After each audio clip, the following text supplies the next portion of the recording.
Right. Hello, and welcome everyone to our Retrofit Professional Forum, the second one this year. We will be exploring innovation in retrofit today, from products and technologies to innovative approaches as well. So I hope you're ready for a morning full of interesting presentations and discussions. On that note, I wanted to explain some of the functionalities to you. So throughout the presentations, you will be able to watch and soak it all in.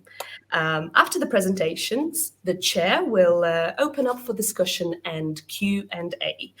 This is the point where you can get involved. And you can do that by raising a little blue hand, which I think someone's already done because I heard a ping. So great, we're already figuring it out. That will prompt us to give you permission to speak. This will then prompt you to turn on your camera and your microphone. A little tip there, if you just click on the camera, it turns them both on and you'll be able to speak, ask your question, join in on the discussion. We have 3 topics prepared for you today and a Retrofit Professionals Club at the end. This will be a panel session where you can ask specific retrofit questions. Between each section, we will have a comfort break and a chance for you to look around the career portal, engage with our stands, our employer stands, have a look at the live jobs we've got if you're looking for your next step in retrofit. And I will talk about this a little bit more sort of after the first session. Another little thing to note is that we are recording this session. So if you would rather not take part in the recording, just make sure you keep your camera off and your microphone off as well. Right, so without much further ado, our first session is on digitalizing retrofit processes and enabling collaboration between clients, contractors, and professionals. So it's over to you, Jonathan. Yeah, fantastic. Thank you, Adriana. And thank you to Retrofit Academy for putting this all together and inviting me to chair. My name is Jonathan. I am the lead of the Retrofit team at Carbon Corp, which is a community energy organisation in Greater Manchester, and also the business director at People Powered Retrofit, which is a one-stop shop for retrofit, again, based in the Northwest. Today's session is one that is absolutely fascinating to me personally. We, as an organisation, do a lot around data and digitalisation. And this is like a growing agenda for retrofit, as I'm sure many people are aware. How can we utilise the data that comes from everything from smart meters to assessments, encompassing things like building renovation passports and all kinds of things. And this session is looking at that increasing digitalisation. We'll also have a little view on standards and the context of PAS 2035 and alike. And really how that can enable increased collaboration between clients, contractors, designers, and obviously the end beneficiaries themselves, the householders. So all kind of stakeholders in that value chain. So we've got 3 excellent speakers for you who are going to give a different perspective on that from their kind of point of view. Each will talk for 5 to 10 minutes, and that will hopefully leave 10 minutes, 15 minutes at the end for questions, as Adriana has said. First up, we've got Hamish McMichael. He is co-founder and CEO at Ambiu and has a short presentation for us. So over to you. Thank you. I will just try and share the screen and we'll take it away. Okay, so hopefully you can all see that. Yes. So yes, great. So my name is Hamish McMichael. As was said, I'm the founder of Ambiu. My background is I'm an architect, conservation architect and retrofit coordinator, and I have over 20 years experience using building information modelling, BIM, for the adaptive reuse and retrofit of existing buildings. And we set up Ambiu in 2020 to focus on improving the of sustainable retrofit of existing housing. And next slide. Okay, so the challenge ahead, there's a massive opportunity, but as I'm sure you're all aware, there's huge complexity and there's the lack of resource, which is obviously what the Retrofit Academy are trying to address. But that's also leads to this lack of capacity to deliver the UK's net zero goals. So our vision at Ambu is to streamline the past 2035 process. We're doing this using a digital twin for process efficiency. We've built a software platform and a data processing resource. We're currently at an R&D stage delivering the services ourselves using our platform, but in the longer term, we're looking to enable partner consultants to deliver at volume. So how do we do this? We've digitized the past 2035 workflow. We commission LiDAR scans, and from that we generate digital twins or BIM models. We upload these to our bespoke software platform, and we can generate automated reports and procurement information, and we can streamline the production of other design documentation. So this quality data enables automation, which in turn drives efficiency.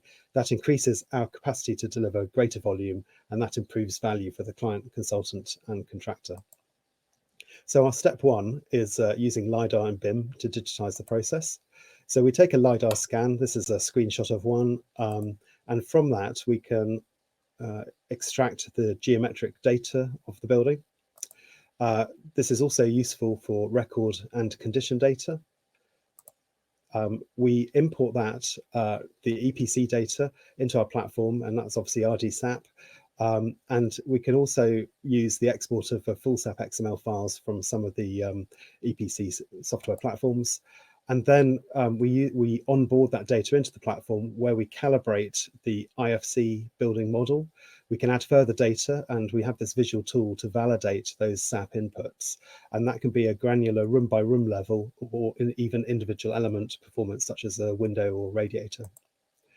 So we then upload that onto our software platform interface, and that's where this BIM model sits dynamically with the SAP model to give instant feedback on upgrade options. So as you see on the left-hand side on the screen, there'll be some typical retrofit options, and as you click on the buttons, you get the real-time change to various performance metrics displayed on the right-hand side to help you choose the measures.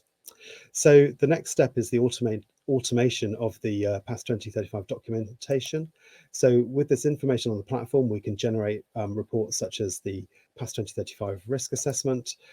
We can generate the improvement options evaluation, looking at different measures. And this is enhanced by the fact that with the geometric data, we've got much better measurements of measures and areas than in the typical sort of SAP model.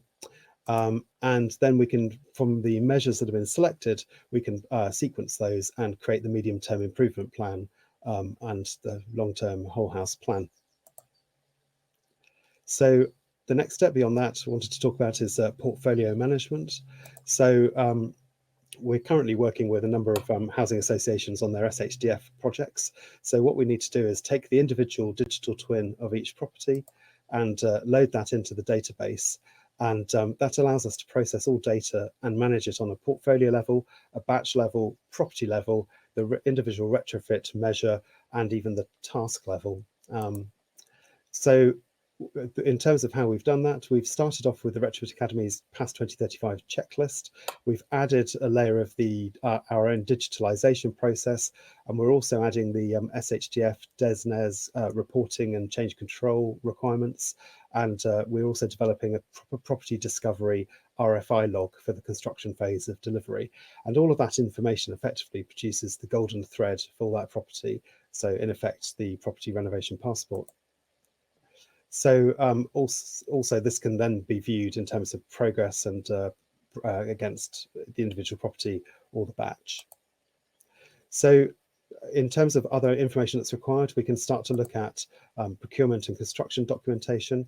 So the software can calculate performance upgrades, schedules of work and specifications. And then we can also use the underlying BIM data to then generate retrofit design drawings, details, hydrothermal calculations, and we're also producing planning drawings, planning applications. And you can see all these details here on the screen. What we're looking to do is we're building a pattern book of typical retrofit details, and then the software can then prompt and suggest those. And they would obviously need to be customized for each individual property. And so finally, what we can also do is export some of the raw data and use that to integrate into other third-party tools. So this is showing some of the individual HTC coefficient data that could be imported into the MCS's air source heat pump calculation tool. So we're looking again to streamline this interface through the workflow. So as I mentioned, a few early adopters, and one of them is Jack, who's sitting on this call when he was at Southern Housing. And what I really wanted to kind of get out of the discussion, hopefully, is a bit of feedback. So, from the people dialed into the call, would you be interested in using a platform like this in the future? What level of data entry and technical support would you require? How much time do you think this could save you per project? And what sort of features or additional functionality do you think would be of benefit? So if you'd like to be part of a pilot study or to trial the platform later this year, please send an email to support@ambu.com with the subject retrofit coordination, and hopefully we can kind of carry on the conversation. Thank you very much.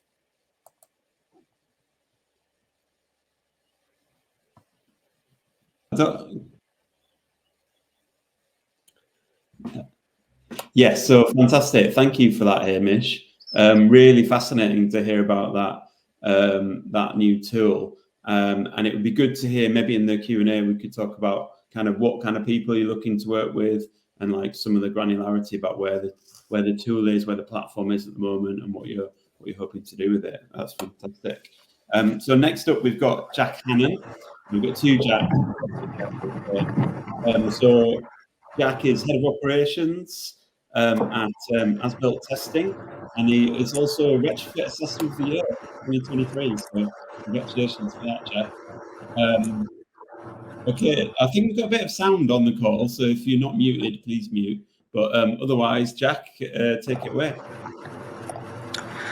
All right, thanks, Jonathan. I'll try sharing my screen now. Okay, so hopefully everyone can see that. Well, yeah, thanks for the introduction. Thanks everyone for joining. So as Jonathan said, I'm the head of operations for As-Built Testing. We're a building, testing and sustainability company based in Bristol, but we operate nationwide. So within the PAS process, we do a lot of the testing aspects or testing side of things. So we carry out assessments, do full house ventilation surveys, air tightness testing, thermography. So a lot of the kind of on-site data collection. So we have developed our own kind of system to work in conjunction with coordinators and partners and councils that we have quite tight relationships with. This led us to create our own bespoke retrofit reports, and in turn, we've turned these into a kind of data collection app. So I thought I'd start at the start and talk about how we got to this point. So we developed our own 5-step process to a good assessment. A good assessment needs to go further than currently kind of set by the minimum standards. It needs to supply comprehensive measurements, accurately scaled floor plans, lots of photos, clear commentary, genuine insight to the problems occurred. A retrofit assessment is the backbone upon which the PAS 2035 process relies, and projects benefiting from this raised levels of data have a far higher chance of success. So in order to create consistency and minimize error and conduct successful retrofit assessments, we developed a 5-step process, which I'll quickly run over.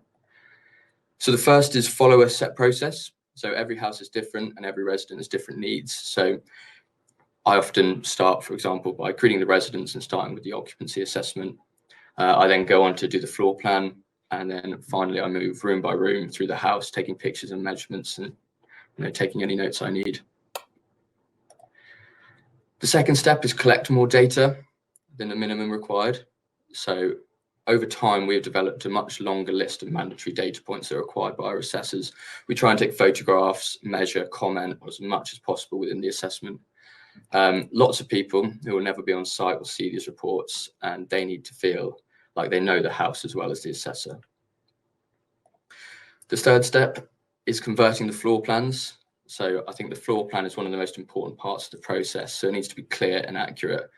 We feel the most effective way to do this is by converting the freehand drawings to SketchUp. This also allows us to create 3D models of each dwelling. This means the parameters such as the heat loss area are entered into the EPC and the reports correctly. And then there's step 5, which is work closely with your stakeholders. So developing good relationships, particularly with coordinators, and discussing any issues of concern as soon as they arise is very important.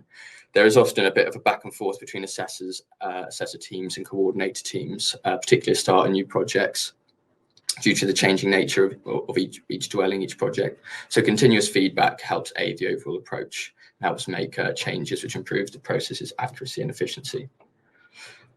So anyway, this process we developed ended up leading us to make our own bespoke retrofit report that allowed us to collect far more data from the field. And I'm just going to highlight some of the reasons why we did this. So the level of detail that's required or is enabled by the current reports, the main reports that are out there, we just don't feel like goes far enough. So every room should have multiple photos of anything which could be relevant to the coordinator and the designer. This is the same as commentary. A photo can say 1,000 words, but providing additional information and insight into a photo can massively aid the reader's understanding. I also feel like the minimum requirements as they currently stand just don't go far enough. The assessment is what the whole process relies on, and you have to assume that the people reading your report may never actually step foot in the dwelling, but your report should make them feel as though they have. The other thing that I think the reports or the kind of standards of the industry is currently lacking in is Part F and the ventilation surveys. So PAS states that a full Part F ventilation survey needs to be undertaken for each dwelling. So this means fully measuring flow rates, fan flow rates, door undercuts, room background ventilation. This is just not currently enforced by many of the main reports available out there. Many of the reports just state that the fan is not working, but the flow rate, the fan is working, but the flow rate is unknown. This is not really good enough and does not provide the coordinator or the designer with enough information to, create an adequate ventilation strategy. And I just think the reports don't really have much flexibility at the moment. The other shortcomings with the system, but not necessarily the reports, which I briefly touched on, is the floor plans. So often the floor plans can kind of be, drawn on the back of the fag packet. They're not good enough. So we basically, as I've already discussed, we convert them into SketchUps and then automatically upload really detailed and accurate floor plans to our reports. So the designer and anyone else looking at it, has a real idea, has a real accurate measured survey of the property. The other problem we found, even when doing our own reports, is that you often collect a lot of the data on site. So you fill out sheets and fill out all this data on site, and you come back to the office and you have to re-enter all of it again into these reports online.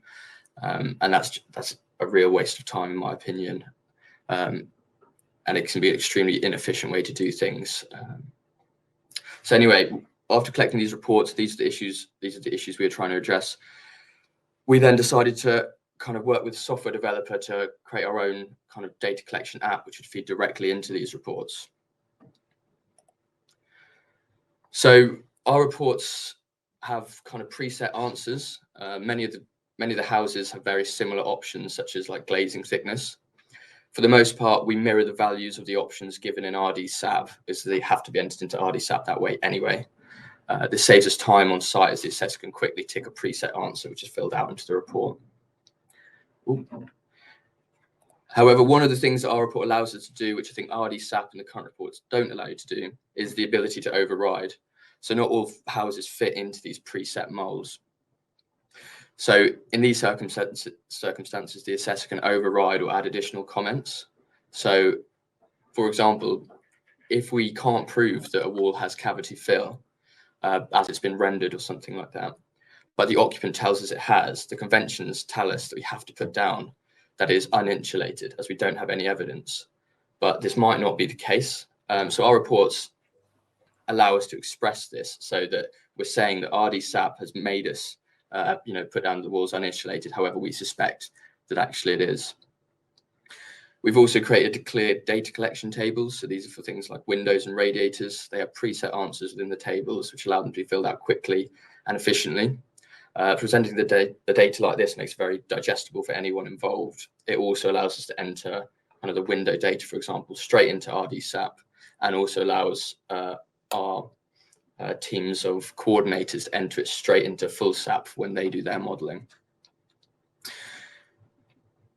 We also have developed a Part F system within it, so it's got lots of different coding. So our app enables us to fill out and carry out a full Part F ventilation survey, measuring all the flow rates, undercuts, and background ventilation. Because of the codes we've put in it, this enables us to easily tell if the property has or hasn't failed there and then on site, and which are the areas which actually need addressing straight away. And again, this information is fed straight into the report, straight to the coordinator. The last thing our report does, and this feeds back to the data collection aspect and the mandatory fields that I was talking about in my previous section. This is mainly, so it's got lots of mandatory fields that are required, and particularly in relation to photos. So we expect our assessors to take absolutely loads of photos, considerably more than is set by the industry. So for example, if they go into a room and it will not let them fill in any fields, it will not allow them to fill in any fields until they have confirmed they've taken a photo of the whole room at least. They will also be prompted to take photos of the windows, asked if there was any mold present, for example. If yes is selected, another photo prompt will come up, so they'll have to take a picture of the mold, they'll have to take pictures of cracks, anything that they have said exists. At the end of the app, there's also a minimum requirements checklist. So it lists things like elevations, heating systems, gas, electric meters, all of the minimum requirements set by the industry. These should have been taken as they were going through the app, but just in case they aren't, it's a fail safe, just a yes or no button if they have or haven't taken it. And if they haven't, it will prompt them to take that image. And lastly, as I already talked about, our assessor also then comes back and digitizes their floor plans, and then this floor plan we make on RDSAP. There are lots of we make on SketchUp. There are lots of different software out there. This digitized floor plan also gets uploaded into our app, and once the assessor's done with it, they literally click submit, and that can be sent to whoever they want. So in our case, it gets sent directly to our team and also our coordinators that we work with. So in summary, our app has allowed us to create consistency and minimize error. It's reduced double entry by a significant amount, and it's managed to increase our output and decrease our turnaround time. Perfect. Thanks for that. That's everything. Thanks for listening.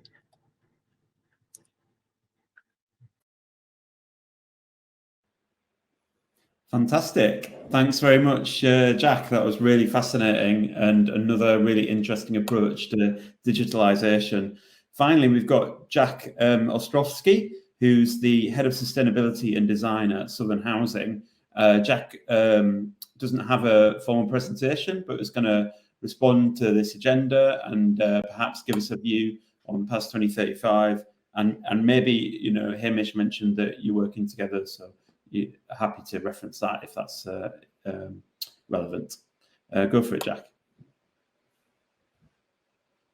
Oh, just muted, just at the moment.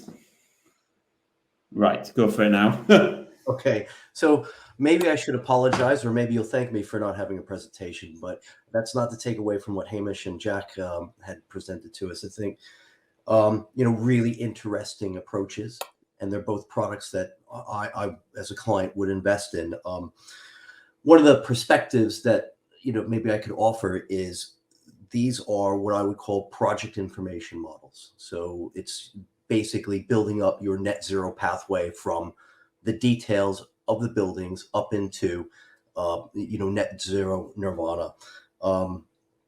The services are creating a set of really rich data that, as a client, and if there are other clients in asset management, that's going to be a little bit hard to digest into the larger sort of digital environment that's within a housing association. The medium-term improvement plans, the set of the energy efficiency measures that are generated by the past 2035 process is not easily inducted into the long-term financial planning. And that's because the long-term financial planning is using strategic asset management software that has a completely different level of detail. So, down here's the detail that Jack and Hamish are collecting, and that's the detail that we need to do to get retrofits correct. But strategic asset management software platform is going to have this really coarse level of information. For example, a kitchen is going to be small, medium, or large. And then there's going to be a basket rate with your National Housing Federation schedule of rates that's going to be whatever, 3, 5, or 7,000 pounds. And that's it. So what that does present to us is there's a gap that we need to bridge between all of this necessary digital information that's being created by interesting products like Ambu and the app that Jack's described to us. But how do those two systems talk to each other? And then we have a third system or a fourth system or a fifth system within my organization. And then we have a whole set of activities that we have to coordinate with Retrofit, our cyclical investment. One of the things I remember that we detest is scaffolding. Of course, we need to pay for scaffolding, but why should we have to pay for scaffolding twice? So if we're going to be swapping out windows while we're putting on some external wall insulation, or so changing some rainwater goods or whatever it is, then maybe we have to pull some of those activities in our cyclical investment programs forward.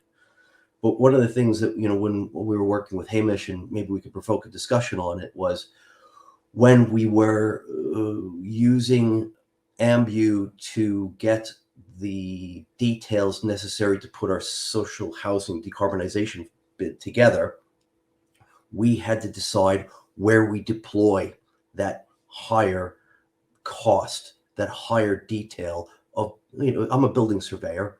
So for me, it's just a different type of building survey. Where are we going to spend that extra time and money? We broke down our portfolio into several different archetypes, and we focused on the really simple, low-hanging fruit, where we get maximum amount of funds for our grant, and where the retrofit would be the easiest thing to do. But what we're really talking about, I think, what we're really is important to have that long-term goal that we're going to have to retrofit everything. So once we pick off this low-hanging fruit here and there, and we have some, I think, silos of information, that's really what the Ambu product and the Ambu service is created for Southern Housing Group, is things that we can't just upload into our strategic asset management and use that to coordinate further activities. But as we get into the more difficult to retrofit properties, blocks of flats with open access balconies, those sorts of things, how are we going to approach that? I think, Jonathan, you mentioned earlier the building passports and having repositories for that level of information that everybody can access. I think, one of the other examples of siloed information is, a service provider has created, I think, 1,000 medium-term improvement plans and given it to a client, and they're in PDF. And I thought, my God, what a waste of effort, and what a shame. How much cost has gone into that, and it's not interoperable. And the things that Hamish was talking about earlier was BIM and applying BIM. Everybody, I think, that's interested in retrofit needs to understand what BIM really is. It's not the 3D model. It's about how to manage information differently. And one of the keywords is interoperability. So, you have your project information model, which, I'm looking at the screen and I'm trying to point at Jack and Hamish. You've got the project information model. I have the asset information model with the long-term financial planning. And that's what's going to be the make or break for retrofit at scale. Because right now, it feels like, and it's almost, with the SHDF and the amount of money that's being pushed through the industry, it feels like a tidal wave.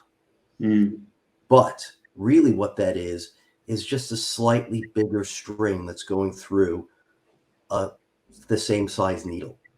So, when we're thinking about the scale of retrofit to get us to where we need to be to achieve the objectives of the Climate Change Act, we're just really at the beginning. And the digitization, everybody understanding the importance of interoperability. So Hamish's system can talk to Jack's system, can talk to my systems. Mm-hmm. That's the thing that we have to kind of break through. Yeah. So I think discussion, over to you guys. Yeah, I think that's fascinating, actually, a fascinating view, Jack, and as you say, from a different perspective. And I know from a lot of the work we've been doing in smart systems within homes, like remote operation of heat pumps and flexible loads like electric vehicle charging, it's a huge thing now around data interoperability, the ability for multiple partners to interface with multiple systems. And the big push there is around data standards and regulation from BEIS and from DESNZ and from Ofgem to kind of say, right, this is the park within which you have to play to enable that. But that's enough of us talking. It would be great to hear some questions in the 5-10 minutes we have left, because we've got such a great group of guests here. Adriana, I think I can't see the hands raised, so I'm hoping you'll identify those. Yeah, at the moment, we've not had any hands, but we did have some questions in the chat. I don't know if you wanted to field some of these, maybe? Yeah, I've been looking at them. I am trying to kind of group them. I think one kind of theme that could come through is around like implementation of paths and standards, and I think Jack and Hamish and other Jack as well talked about this as well. So I'd like to hear how the speakers perceive that those PAS 2035, but other kind of standards in this space. Are they helping? Are they hindering? Are there specific changes that you want to see? And I know that's a big question, but probably just got like a minute or so from each. Let me go first and say that I think from the client perspective, in many social housing providers, PAS 2035 is a new thing. And we're not, I think, well versed enough in it generally as a sector to say good, bad, or ugly. From my perspective, having engaged with it and actually been on the steering group for PAS 2035, I think it's excellent and it's necessary. But I don't really feel that the client side understands it and is quite ready to engage with it, because it is complex. When I was presenting to the money bag people, the executive board, saying, listen, I want 10 million pounds to do some retrofit, I said, it's complex. And I put up the flow chart in the PAS 2035, that spaghetti piece of confusion. And it is getting changed, and the consultation for PAS 2035 is out there. I really encourage everybody, you need to look at that, because if you're involved in retrofit and you don't look at the consultation for PAS 2035, then you don't deserve to be in retrofit. A little bit stark, a little bit harsh, but it's important. It's simplifying it, because the steering group recognized that it is a bit too complex, but we're dealing with a complex challenge. Yeah. So PAS 2035 is to mitigate that risk. Yeah. How this stands to go, over to you guys. Hamish, do you want to come in on that? Well, thank you, Jack. And I have looked at the PAS 2035 consultation. And interestingly, obviously standards are really important to drive quality, but also they've got to kind of be something you can work within. And I think that the danger with maybe the old PAS 2035, the pathways, added a layer of complexity that confused people. So I'm encouraged to see in the draft consultation that would be streamlined and simplified. I think in terms of standards and Jack's points earlier about interoperability, I completely agree. What we want to avoid, I think you can see in the asset management side of the industry, there are, 6, 8, 10 sort of different platforms, solutions out there, and different housing associations will have different ones, and then you get a complete mess when two housing associations combine and they're trying to merge two systems, and that's a 24-month project in itself. So we're trying to create that sort of single digital twin. We're using IFC, which is an open source standard of data, and there are standards for the outputs of that into kind of COBE, which could plug into those asset management solutions. So yeah, we are kind of keen on working with that, and anything that can be accessible has got to be good. Great. That's and Jack, great. You mentioned a lot around some of your frustrations, perhaps with the guidance and standards. Do you want to expand on that? What do you think should change? Sorry, I'm trying to unmute here. Yeah, sorry. Yeah, I'll just echo the points made earlier as well as in my presentation. I mean, I think PASS is a great system and it's a good starting point. But we are at the start of this. Everyone is trying to explore how it works. Different councils and housing associations, coordinators, everyone's trying to get to grips with how to make it work well. But like I said, I think the current kind of standards and the minimum requirements do not go far enough. Coordinators, housing associations need to know exactly what's going on within every property. And I think this is kind of partly because a lot of the people going in to do assessments are used to doing domestic energy assessments, and the level of information I feel required is almost like a completely different assessment, whereas by many it's being seen through exactly the same lens. So yeah, personally, I just think it's about collecting more data to a higher standard. But again, it's really hard to do. It's easy to miss stuff, and that's why we've tried to create like a kind of fail-safe system ourselves to take as much information, as many photos, and not miss anything while you're on site, so that everyone else afterwards gets like a clear view of each property, and you don't have to go back and do retests or revisits and stuff. Yeah, and quite a few people in the chat saying the PASS 2035 deadline for responses to consultation is next week, 26th. So yeah, and Zach said don't work over the weekend to complete it. Adriana, do we have time for another question, or it feels like we're 1 minute? Promised. So we've got 3 hands up. So let's try and give a couple of minutes to these people. So Donovan. While that kind of goes through, I was just going to respond to something that Jack had said about, you know, the getting more information out of the property and the importance of it. And, you know, if you're in contact with social housing, then you know that ventilation and damp and mold is such a big issue now. And you talked about Part F. You know, the HRS has this really simple binary kind of, oh, it's good or it's bad. That's it. And everybody on this call, I'm sure, understands ventilation, damp and mold is complicated and often, you know, difficult to diagnose. But getting rich data from within a dwelling will help mitigate those risks.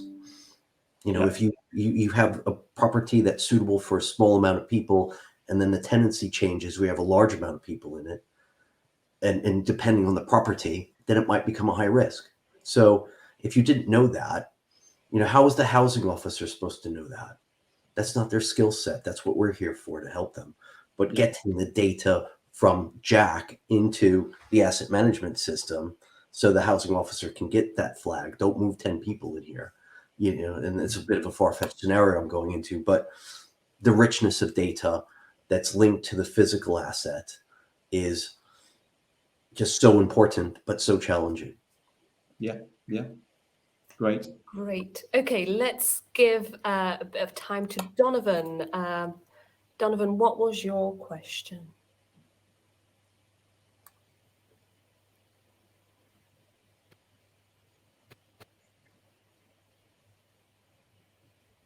I think he's coming. There's obtaining.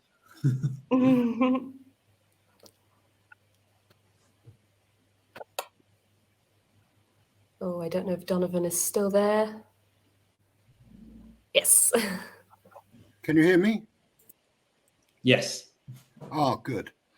Right, just a few points. The difficulty of LiDAR, particularly externally, I'd say that's fairly problematic, or the equipment used is very expensive. Number 2, no one's mentioned IR cameras. I feel, you know, they're pretty important when you're going around and you're identifying ventilation problems, insulation problems with heating, etc.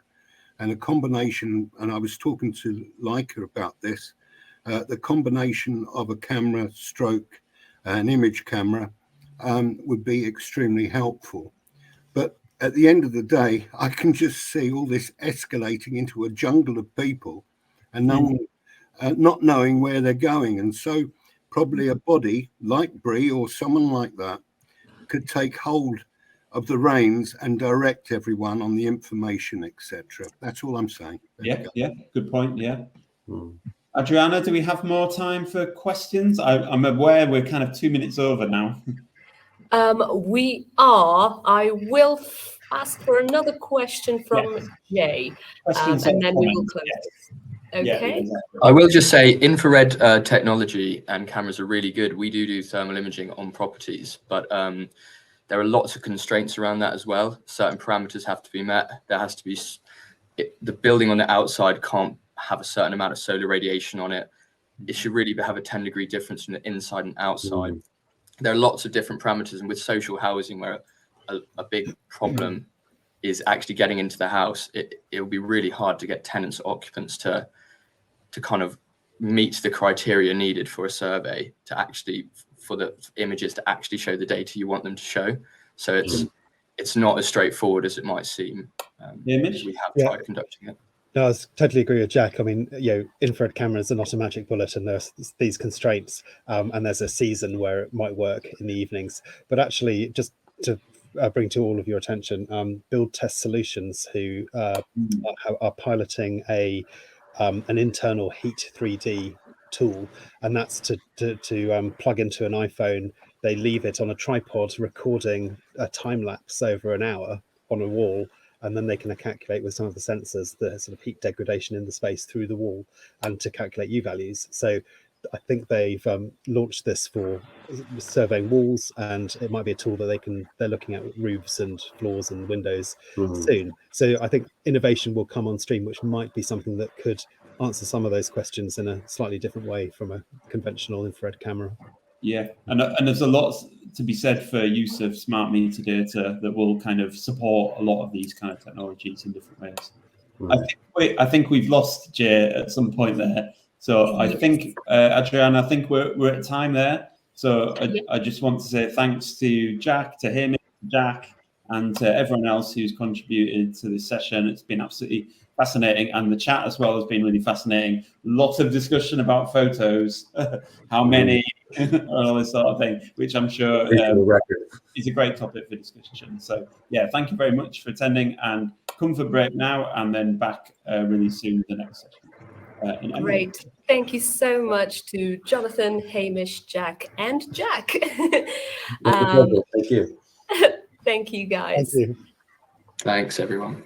Right. Okay. So we've got until 10:55 for a little break. If I think I've muted myself. If I can ask everyone to also have a look at my screen now. I want to show you the portal, obviously the Careers Hub portal that you're currently on. We've got some great features in here, including the Meet the Employers. Definitely check those out. However, like I said, if you are looking for your next opportunity in retrofit, then definitely check out Find a Job section.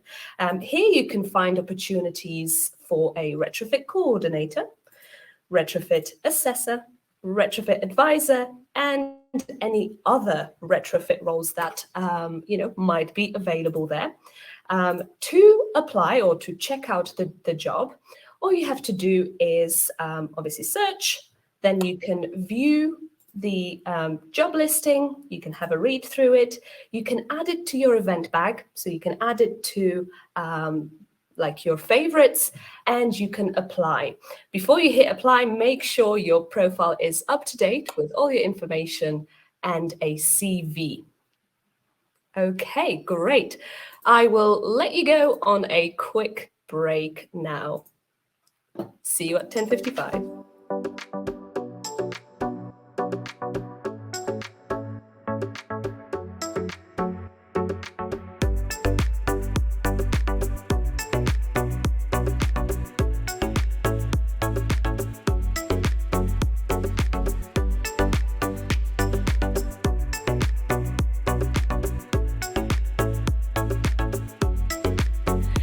So our next session is all about offsite retrofit, and I've got Emily Braham from Energiesprong chairing this session. Hi everybody, thank you Adriana. I'm Emily Braham from Energiesprong UK. So we're going to talk about industrialised retrofit, and we have a great panel of innovators to tell you about their solutions. We've got Rob Lamb, who is the Managing Director of Melius Homes, Andrew Thompson, who's the Technical Director of UltraPanel, and Raphael Delamata, who is the Technical Director from Bowtie Construction. I was just going to set the scene with a very brief sort of idea of why we think industrialised retrofit is very important. I was just trying to find my presentation. I don't know, Adriana, whether it's there or not, but I'll have a go and see if I can find that. And if, sorry, this is it went much better in the practice that I had. It did, didn't it? That's all right. Let me know if you would like some... No, okay, let's see if I can share my screen.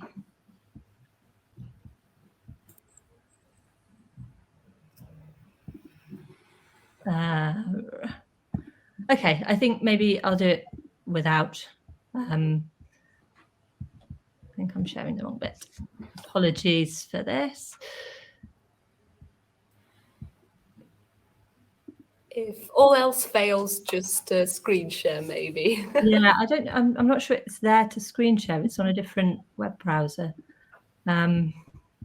I don't know whether you could do it, Adriana. I have sent it to you, so I apologise, but it was quite late. So anyway, I will start talking because I don't want to waste the time for our panelists to speak about their solutions.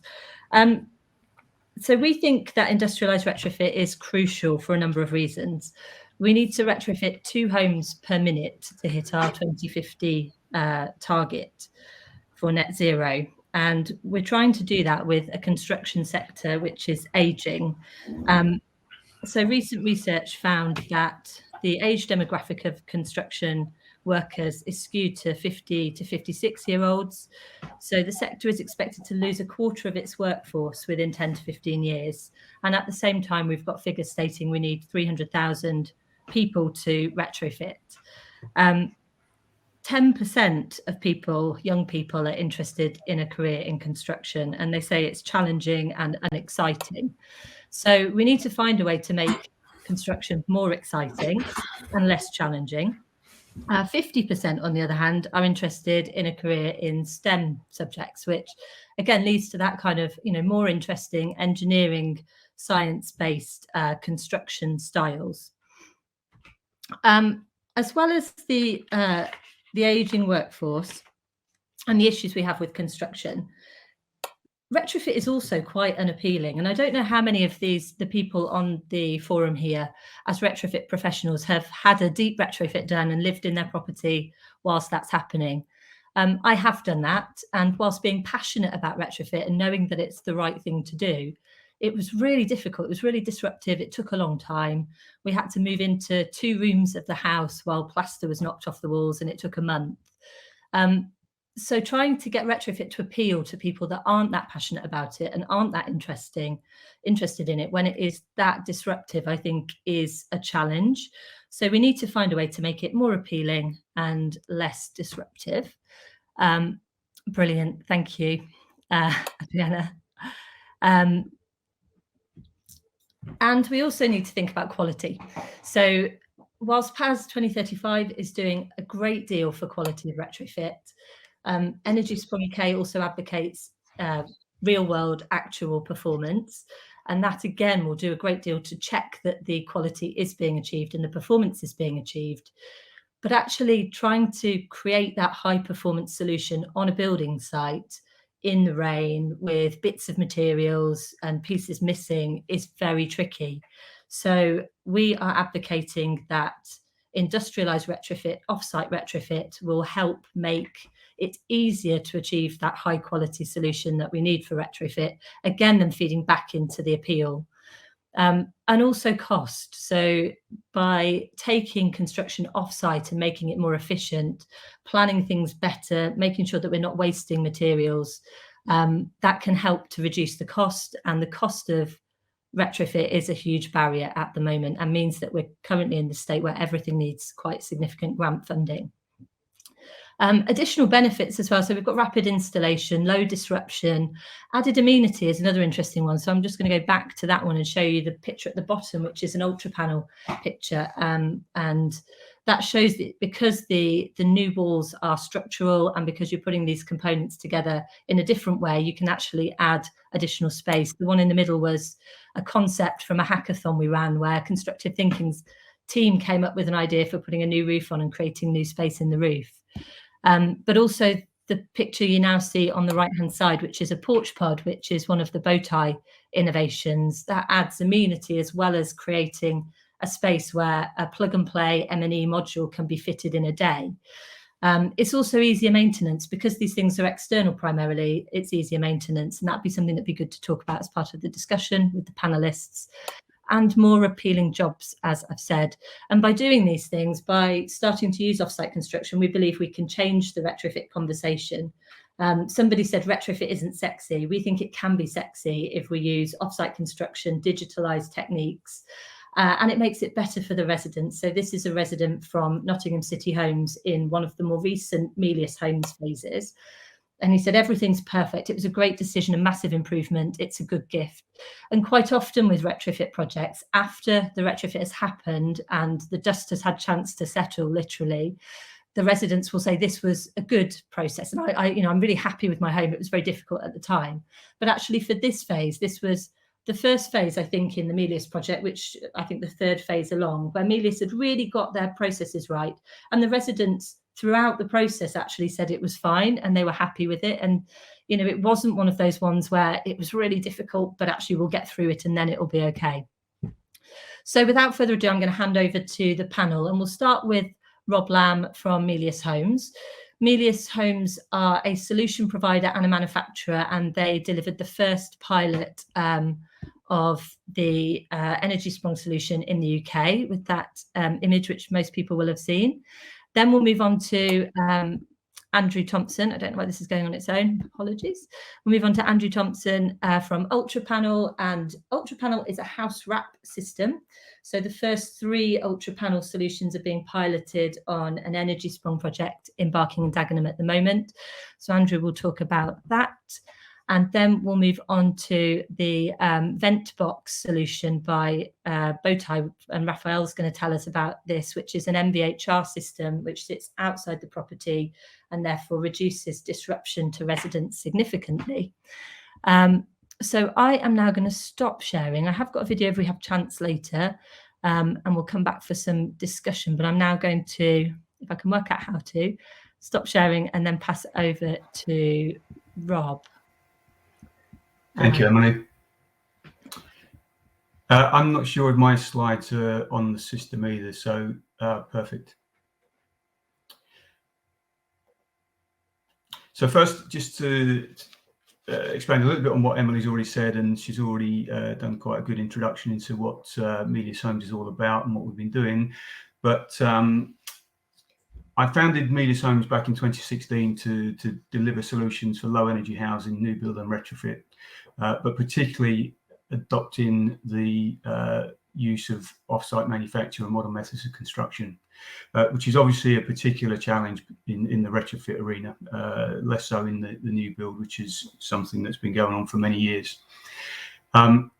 The first project we did with the energy sprung approach was in 2017. That was working with Nottingham City Council. And since then, over the last 7 years, we've been on quite a journey really driving continual improvement and development of the system and the approach throughout the design, manufacture and assembly stages. So really very much adopting the design for manufacture and assembly principles. The system that we decided to develop, and we use and have used throughout that period, has remained fairly consistent, albeit lots of detailed improvements and learning along the way. We're not only concerned about the impact of energy use that we see for heating and power in our homes, we're also very concerned about the embodied impact of the works that we do to improve those properties. So we thought very carefully about how our system would minimise that impact, and we decided that we would use timber as the core structural material, and we use mineral insulations rather than petrol-based insulations. So we really have taken a more holistic view of the carbon impact of the built environment and what we can do to try and drive that improvement that's so critically needed.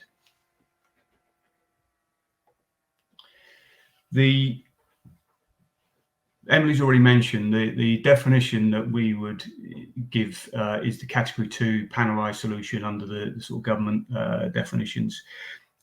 So we look to do as much as we possibly can within the factory environment and as little as we possibly need to on site, for all the reasons that people will be familiar with and Emily's touched on in terms of the challenges of working in the rain and the snow and working on scaffolds and in an environment that really doesn't lend itself to good control procedures.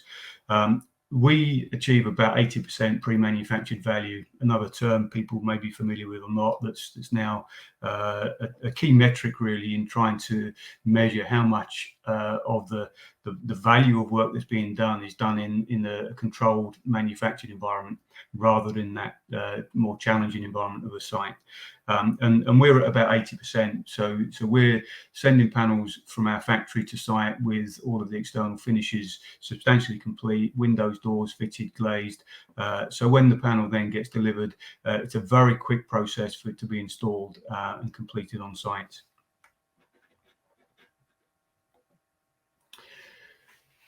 The system itself is effectively using tried and tested components in a smart way to deliver good outcomes.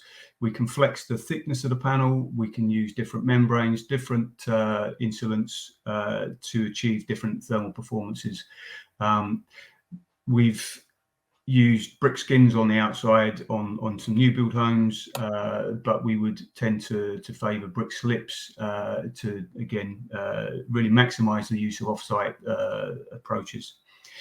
We've also used lots of cementitious boards, and there's a whole array of cladding materials that are easily applied to the panels in the factory.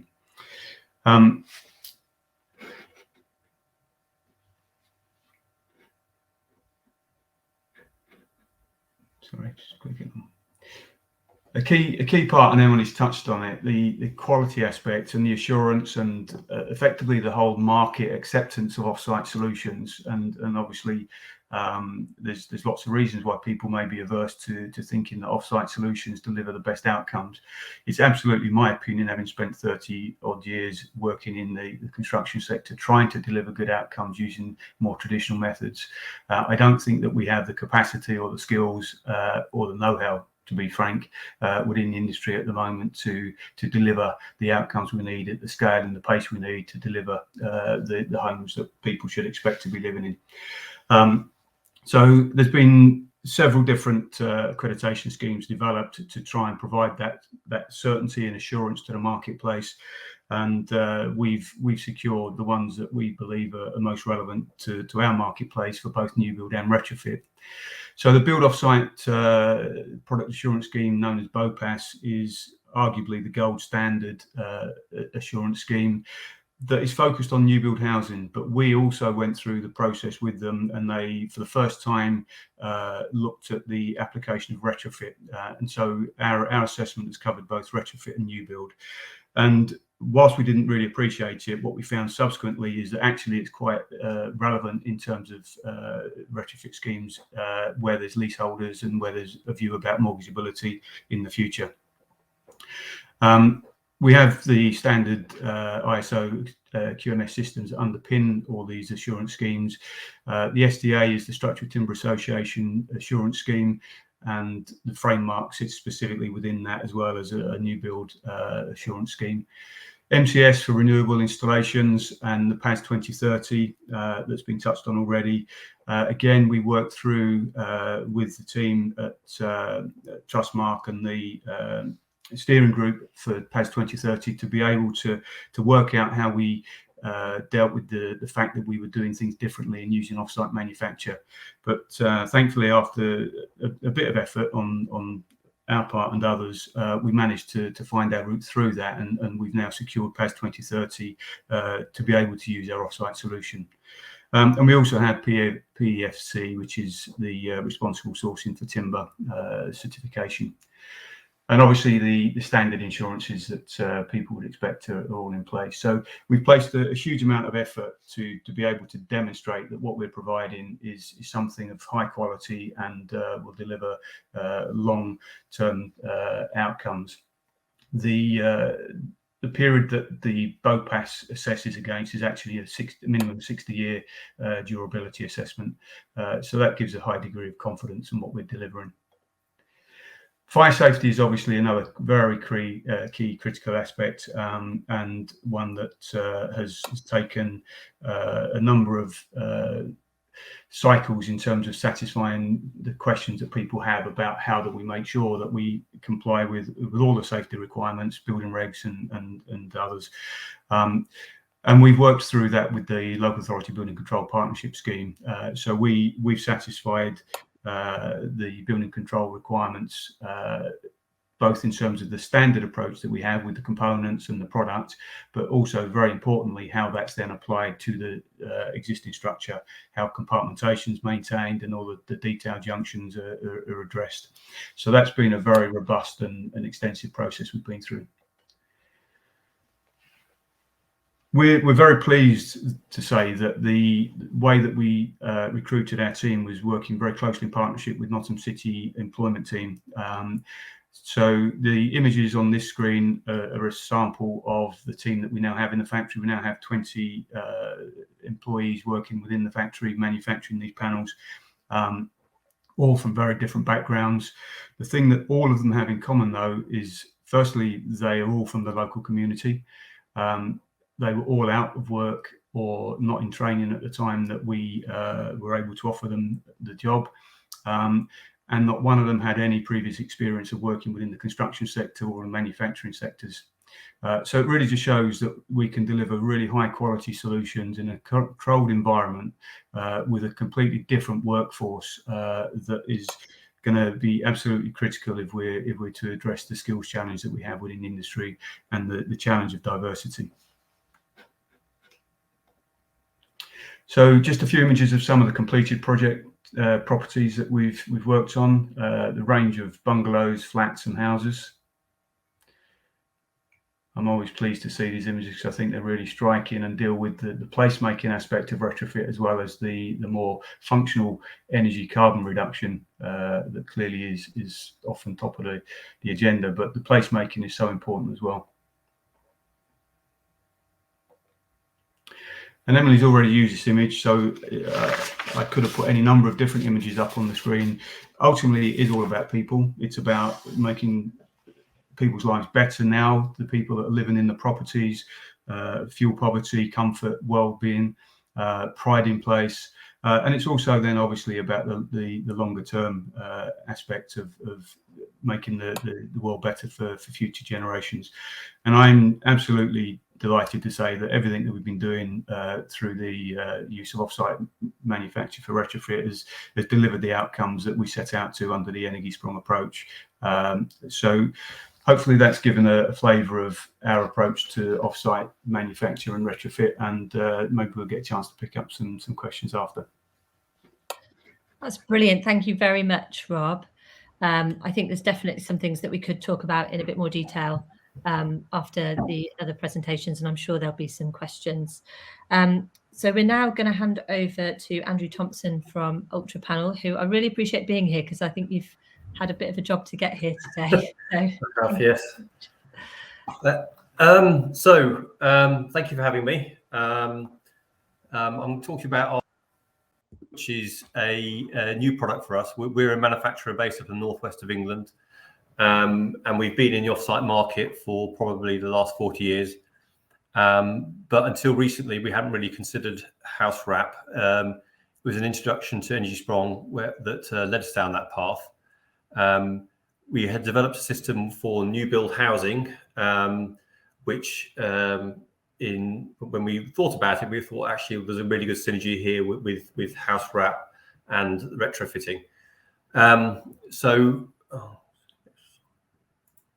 behind the product is the video going to play or not? No, I don't think the video is going to play that. There's a video that should be playing now of the construction of the panel, which is a combination of timber and steel and insulation, and that together it's a sort of a new type of SIP panel, and it gives the ability to vary thicknesses and types of insulation, and which makes it very adaptable to the requirements of specific properties. And as similar to what Rob's doing, it's very similar. But the key thing with it that's very different to the approach that Milius Homes have taken is that the product is manufactured in the factory, and but as a kit of parts rather than a fully assembled panelized solution. And that has advantages and disadvantages, and therefore, Milius Homes might be the right solution for certain properties, but where there are constraints on site of access, where there isn't the ability to shut down the site or the road around the area because of cranes, we can take our product in as a palletized format and assemble it from scaffolding. There are a range of different panels with our product, and as a product we're using in the new build housing market, we have the BBA certification on the product, but we haven't got BBA certification as a retrofit. We're underway with that with the BBA at the moment, but in the innovation arena, you're sort of damned if you do, damned if you don't, because we need to do some builds as we are doing in Dagenham now. We need to fine tune what we're doing, because once you get underway with the BBA certificate, that firms things up. It's very difficult to innovate beyond your certificate without a lot of cost and time involved in the process.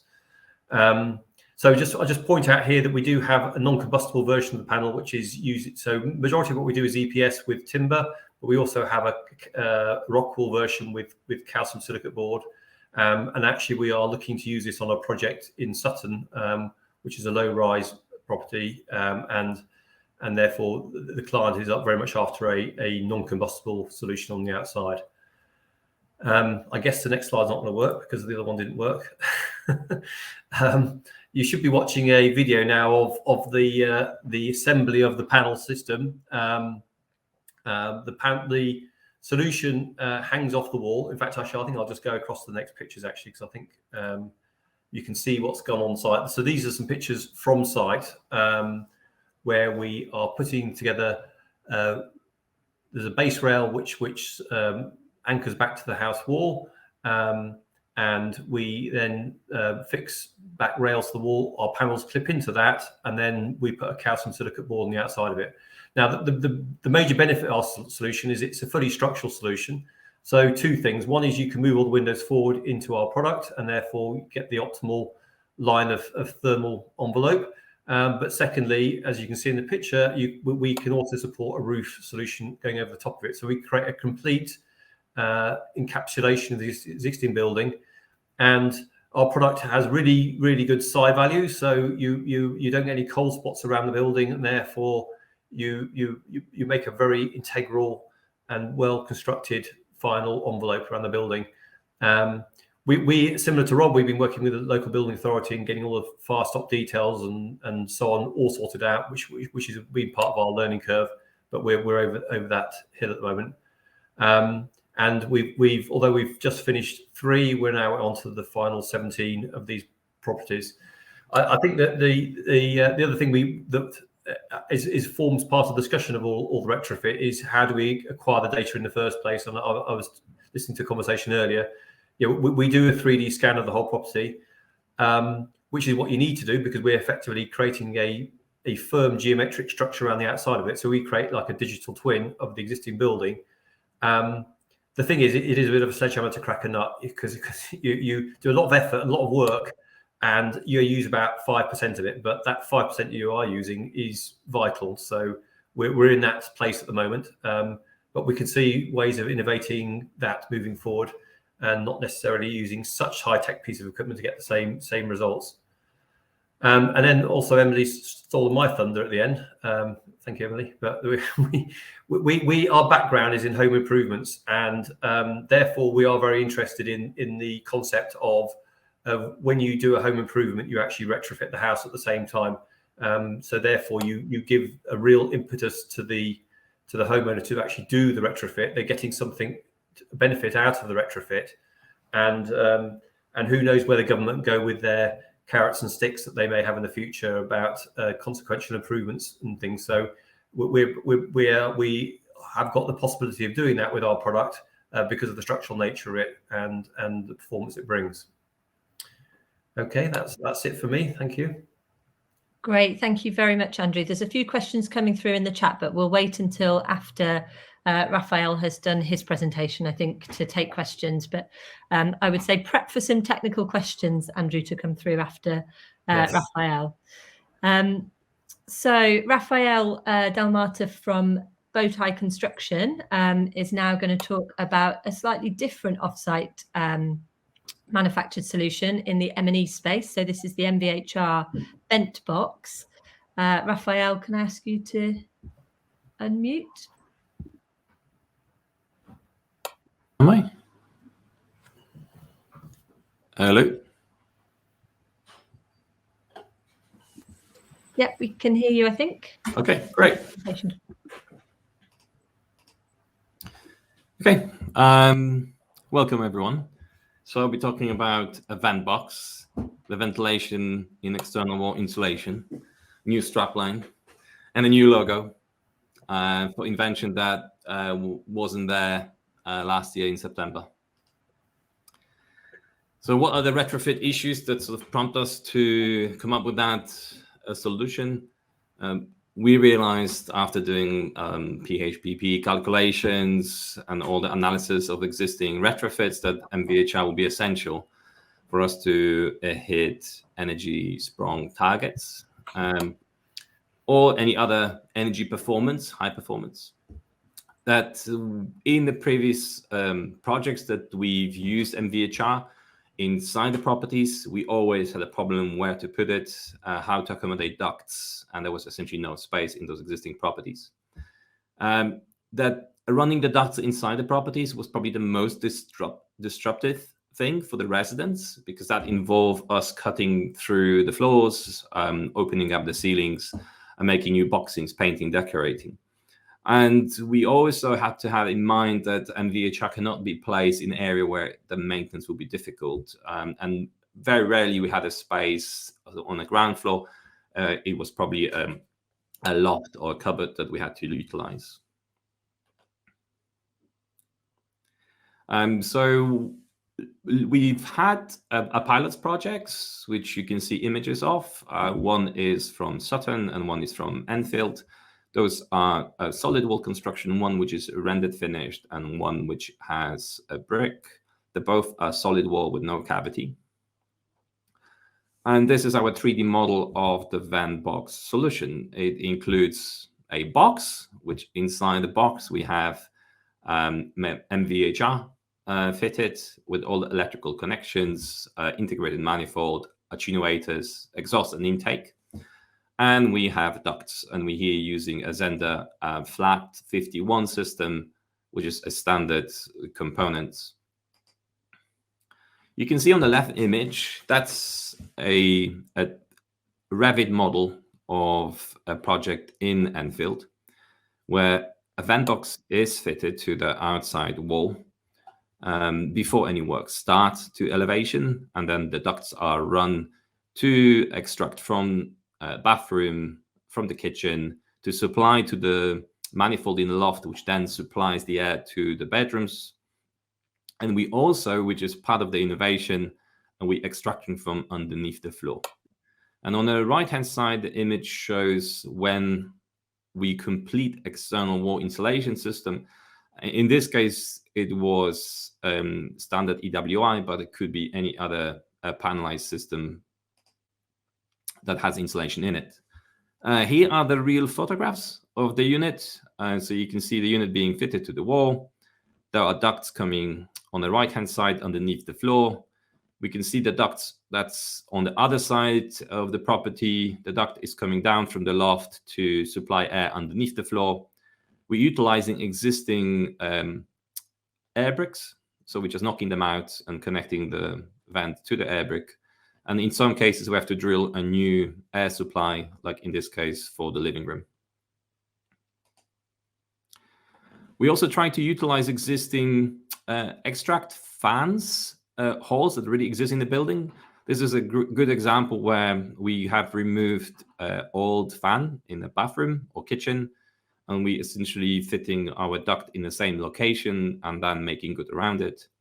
And we're using a standard Zender components. So it is a very basic duct that sits on the wall, and you can see there's no internal ducting or boxing required. And this is how the building looked finished. In this case, a part of the planning was to use a brick slip. So the acrylic brick slips, rather than render, were used around the building on the standard EWI EPS system. And you can see our air source heat pump, vent bunks in the middle, all the ducts hidden. So what are the key features of that vent box? We managed after we started installing it, and we had 10 properties as a pilot.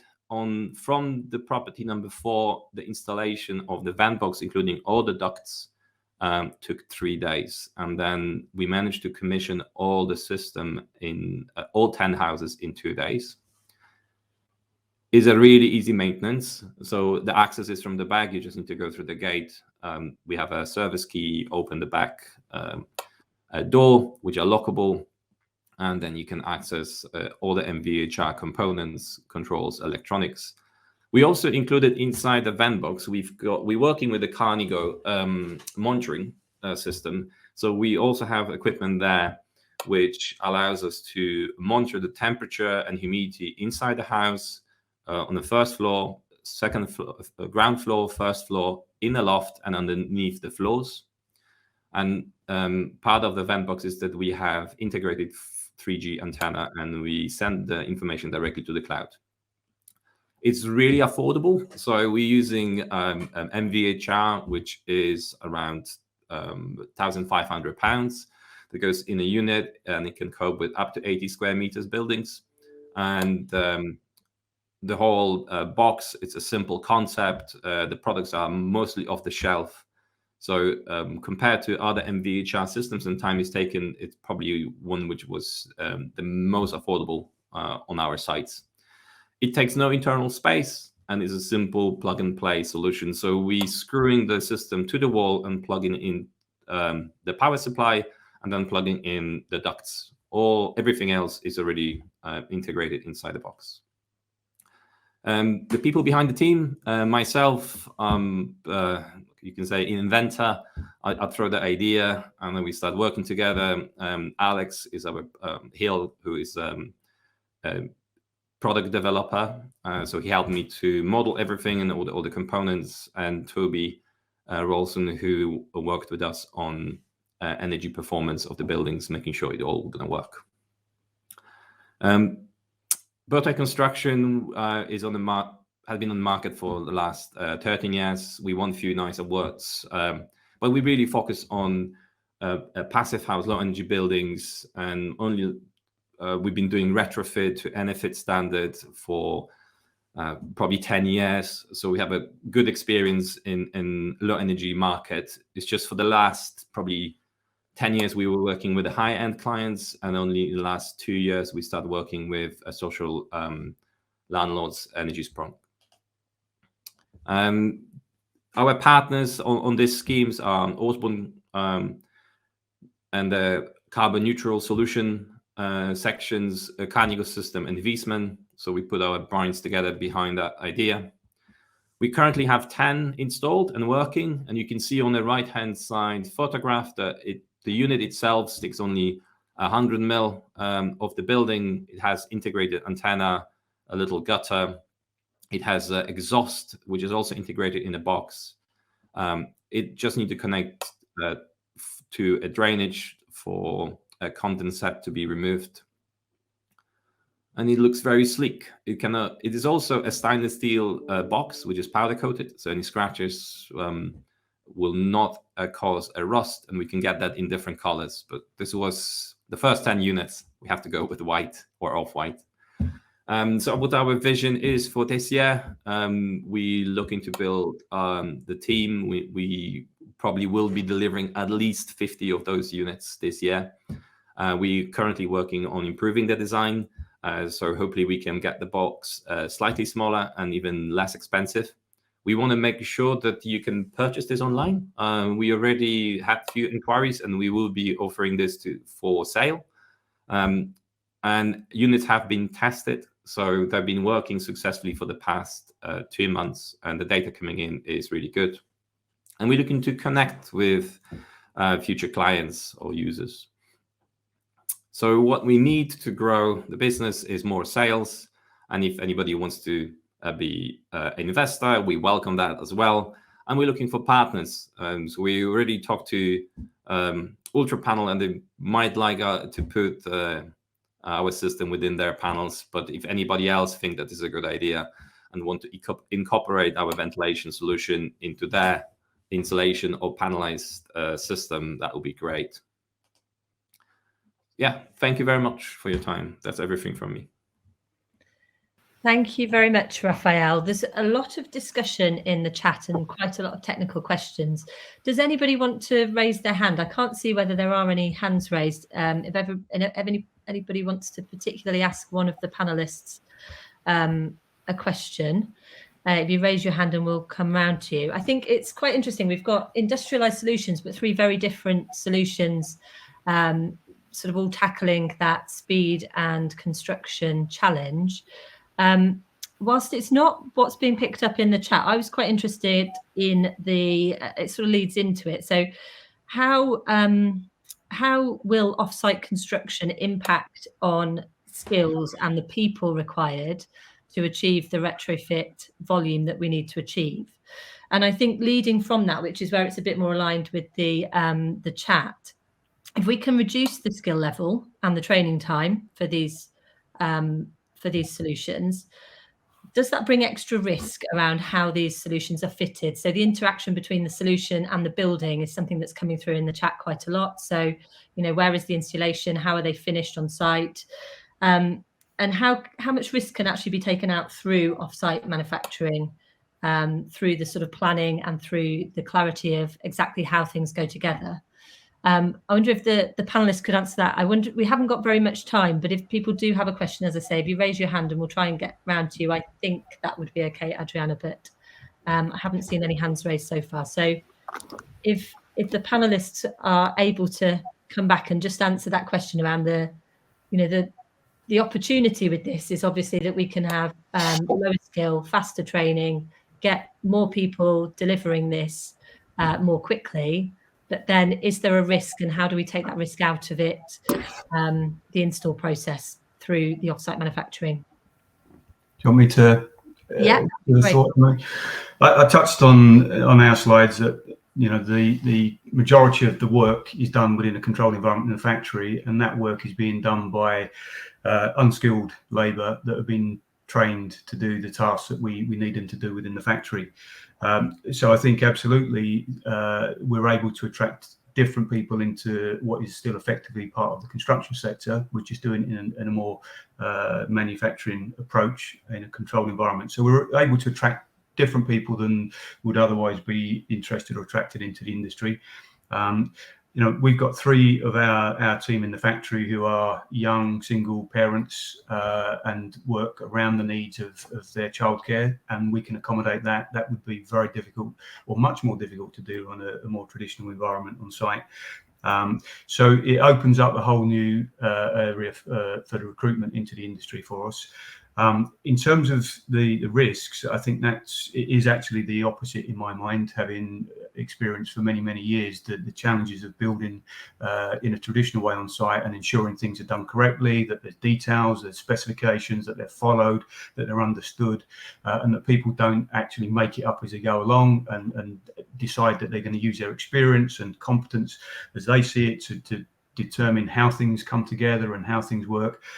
What we're doing with offsite manufacture is ensuring that all those things are fully considered in the first place, and that all of the junctions and the interfaces and how things come together, that they're all fully developed and considered and drawn and detailed, and people don't have to then make their own mind up how to fit something. It's already been considered in a way that is taking technical expertise and time and the logistics and everything into account through the design for manufacture and assembly process. So actually it's the opposite. There is far less risk that things are done incorrectly or badly, in my opinion and my experience. Yeah. Can I just say in response to that, I think that's very right. However, it does put onus on the survey at the front end because you are working from that, and what you're trying to do is avoid any of this rework on site, and therefore it does put a very high bar on the information you're working from to make sure that is right as you enter the job. And that's for us, I think that's where the challenge is, because what you can't afford to do, the whole essence here is we make this affordable for the masses, and if we're going to do that, we need to have a very good systemized way of tackling that surveying element of it to get the accuracy and take away the problems of people making things up as they go along. I think we've got a line of sight on that, but we've got work to do on that. Great. I think I'm going to have to thank all of our speakers and chairs at this point, as we are running into the break again, and we need to get ready for the next session.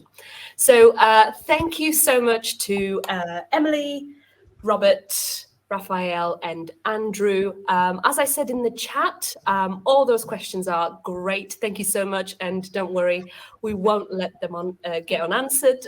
So the speakers can await for me to send you those questions, and our audience will be able to view them in the career advice section on the Careers Hub.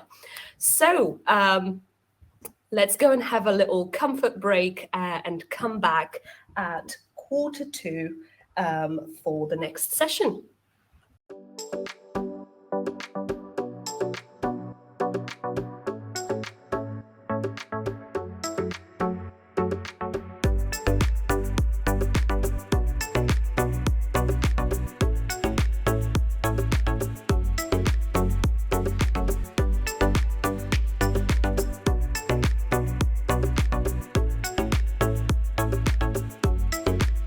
Everybody, I hope you've been enjoying the session so far today. So this particular session, what we're going to be looking at is we're looking at some of the innovations to watch out for, so keep an eye out for the future. Now I've got I believe we've got 5 speakers today, although as Adriana said, I'm not sure if Daniel's around at the moment, but we've got Nick Wild from Constructive Thinking Studio, we've got Jessica Scott Henker from Home Group, we've got Peter Draper from Rounded Development Enterprises, and also Derek Woodford from the Energy Savers Limited. Time is quite tight, as you know. Certainly, we've got if we've got 5 speakers, so Daniel also comes along. So Daniel Thompson from Window Insulation Limited. If there's 5 of us, then time is going to be quite tight. So I would ask, please, if possible, for our presenters to keep things nice and quick. Get through your presentations nice and quickly, I hope. And we'll save any questions. There will be the chat going on in the background, so Adriana will keep an eye on that. But any questions we'll save to the end. Hopefully we'll have an opportunity to do a little bit of a Q&A session at the end as well. Fantastic. There we are. Yeah, so very quickly, because I know we're on time. So installations obviously vary between type, material, form and performance. And so all these different things are designed to work in different ways, and the thing I wanted to focus on today was really the form of of insulation. And we're looking then at sort of boards, rolls, bats, things that are sprayed on, things that are sort of bolted on, etc. And I was sort of, because I sort of sit on the PAS 2035 steering group, and one of the things that PAS 2035 states is that projects often go wrong because of poor attention to detail, because of the things like corners, junctions, and edges. We're told that these are the sort of the key risk areas, and yet when we're sort of doing a lot of our retrofits, we're sort of very often using boards. And of course, when you start looking at boards and the way that they're put on, we are actually embedding countless joints, junctions, and edges, whilst we're looking at, or whilst we're trying to do retrofit. So it seemed a little bit perverse, really. So this is a bit, this is going to be a little bit left field to a certain extent, and also potentially a little bit a case of sort of rattling some cages, because it becomes especially important when you start looking at as built in situ situations where what we sort of see on the screen, or what we sort of see through our computers, or what we sort of model is very much sort of the clean edges, the sort of the perfect junctions, etc., etc.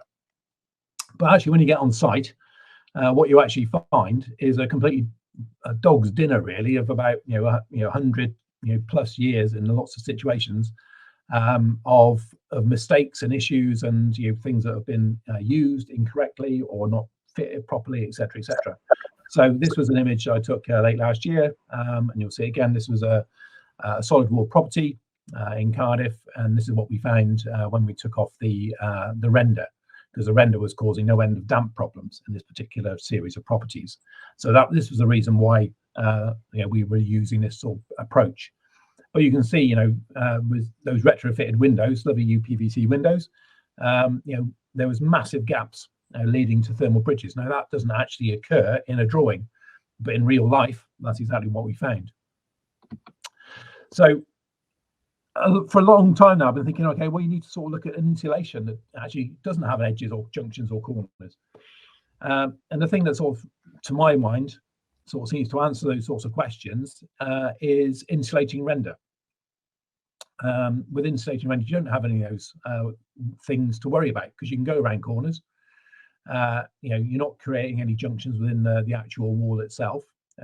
So you haven't got to worry about taping or any of those sorts of issues where things can go wrong, certainly in the long term. So I thought I'd present a little bit on a company called Viva Solutions. I'm not involved with them at all, but I have sort of seen their work over a number of years. And they've just completed a decarbonisation project in Cardiff alongside TAF Housing. And these are the results, which I sort of still find a little bit remarkable, and I'm not quite sure if I believe them all so far, but nevertheless, they are what they are. So going back to that picture again of the window and all the problems that obviously would create in the board system, using a wet render system, of course, you can go into all those sorts of holes and fill them all, and that's indeed what was done. And obviously, the other thing about using this sort of type of system, you can get rid of some of the thermal bridges in the window reveals, up at wall plates, all those sorts of delicate areas where it's quite difficult if you've got a fixed size of insulation board, or if you have to start chipping away at the insulation board to try and make it fit. Whereas with an insulating render system, you just put a slightly different thickness on, and you can taper things out, etc., etc. So that's the detail on the top right there, sort of the finished detail around the window. So all the insulation, as you can see, goes into the reveal, and the thermal imaging that's been done on that since has sort of really highlighted the performance of removal of that thermal bridge around the window. So it's showing sort of great promise. The major concern that most people have about render systems, certainly line render systems, is the fact they take forever to cure, etc. So this was another project that we did up in the valleys of Wales, and so one day was dubbing out, and you can see the sort of the dubbing out there because it was a really rough wall. So it was dubbing out one day, and then the following day the top coat or the base coat was sprayed, and then the following day. So these are subsequent days. So this whole process This wasn't an insulating one. This was just the top coat, but nevertheless, the top, so completely rendered using a lime-based render, was done in 3 consecutive days, and that's them sort of putting the lime wash on at the end of the project. So this insulating render we've been trying in Ethel Street is based around waste materials, air lime, and biochar, which means actually it's got a really low embodied energy, and that's certainly the thing that sort of I was in a meeting yesterday with Letty, and they were talking very much about embodied carbon. So when we're starting to look at embodied carbon of certain systems, this particular system has a very low embodied carbon. So it's basically taking waste and a very low CO2 rated lime, and the fact is air lime, which is not heated to the same temperatures as NHL. And this is what it looks like now.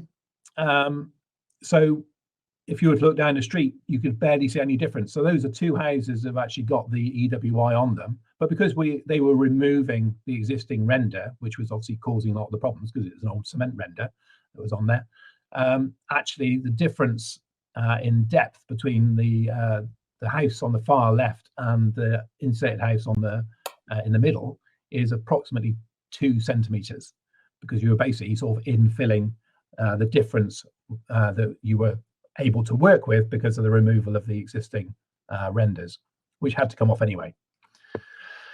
So the target value that we were aiming for was 0.7.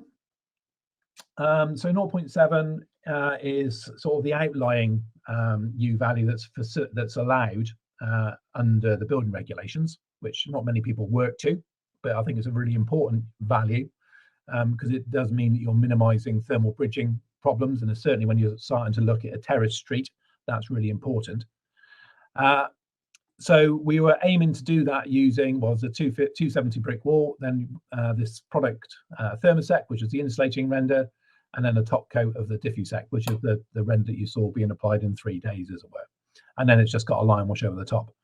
But the thing that I can't quite believe was that it's been independently monitored with in situ U value meters, and the actual U value it's coming back with is 0.32, which is actually, for that depth of thickness of a lime render, it just seems unbelievable.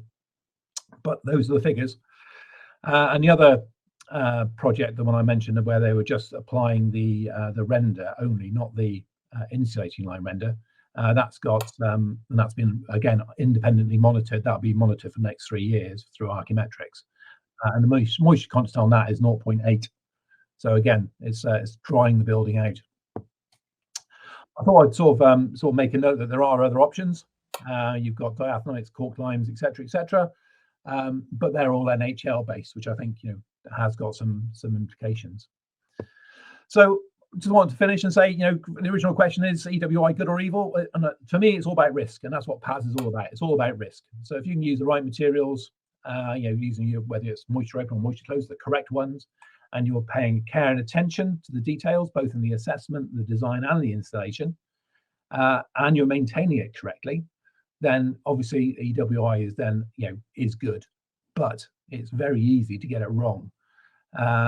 So it's one of those sorts of things. We need to sort of have answers that are going to be correct for the different types of housing. So traditional housing, which is where I specialize, this sort of type of solution seems to be a very interesting product that's slowly going to emerge into the market. So it's sprayed on, so it's a standard skill set and for the industry to use. And there are nuances, so there will be specific training required, but the idea that you can basically put it over anything does mean that you've got a very low risk sort of rollout potential there. Peter, I'm sorry, I'm going to have to interrupt, but the time is quite tight. So if you don't mind, thank you very much for your presentation. I hope you'll forgive me for interrupting you. No problem at all. And that's the content if you need them. But thank you very much for your presentation. I'm Jessica. I work at Home Group as Retrofit Coordinator. I've been working on the SHDF Wave 1 project and currently looking to start on the Wave 2. So my innovation to watch is a bit different. It's looking at mentoring and networking within the industry. So on the next slide here, I found quite a useful quote that came up to me. And on the second paragraph, it states, an innovation is often a new product, but it can also be a new way of doing something or even a new way of thinking. And I think that's exactly what retrofit is, especially for us within the industry, but also our end users, the residents. Especially on our project where we've looked at having multiple measures being installed into these homes that are completely different to what the residents are used to. It's creating that new way of thinking and that new way of doing things. So a bit about retrofit goals. So the government's looking to reach EPC by 2030 and net zero by 2050. From the Retrofit Academy, we were looking to train up 200,000 retrofit by 2030 and also retrofitting 26 million homes by 2050. So these are massive targets that we look to have, along with the government wanting PAS 2035 compliancy all across funding. So being able to scale up and provide quality retrofit to help support our residents and reduce carbon emissions is something that's really important to the sector at the moment. But this doesn't come without its challenges. It's a huge task, and definitely something that a lot of us are thinking, how are we going to deliver? At the moment, we don't have the current skill set and resources in the supply chain to meet this retrofit at scale that we're so ambitiously looking to do. And unfortunately, if we don't do this properly, there'll be risk to delivering poor quality homes, impacting the occupants by potentially increasing their energy bills, risk of damp and mould and affecting their both physical and mental health. There's also risk to structural damage and not meeting government targets.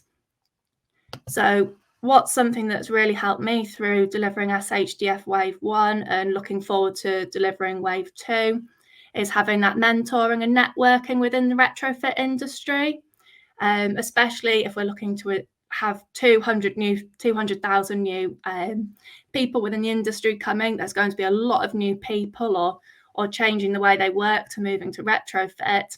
And we really need to support those people to create best practice and to ensure that projects are collaborative and compliant, and we're delivering best practice at scale.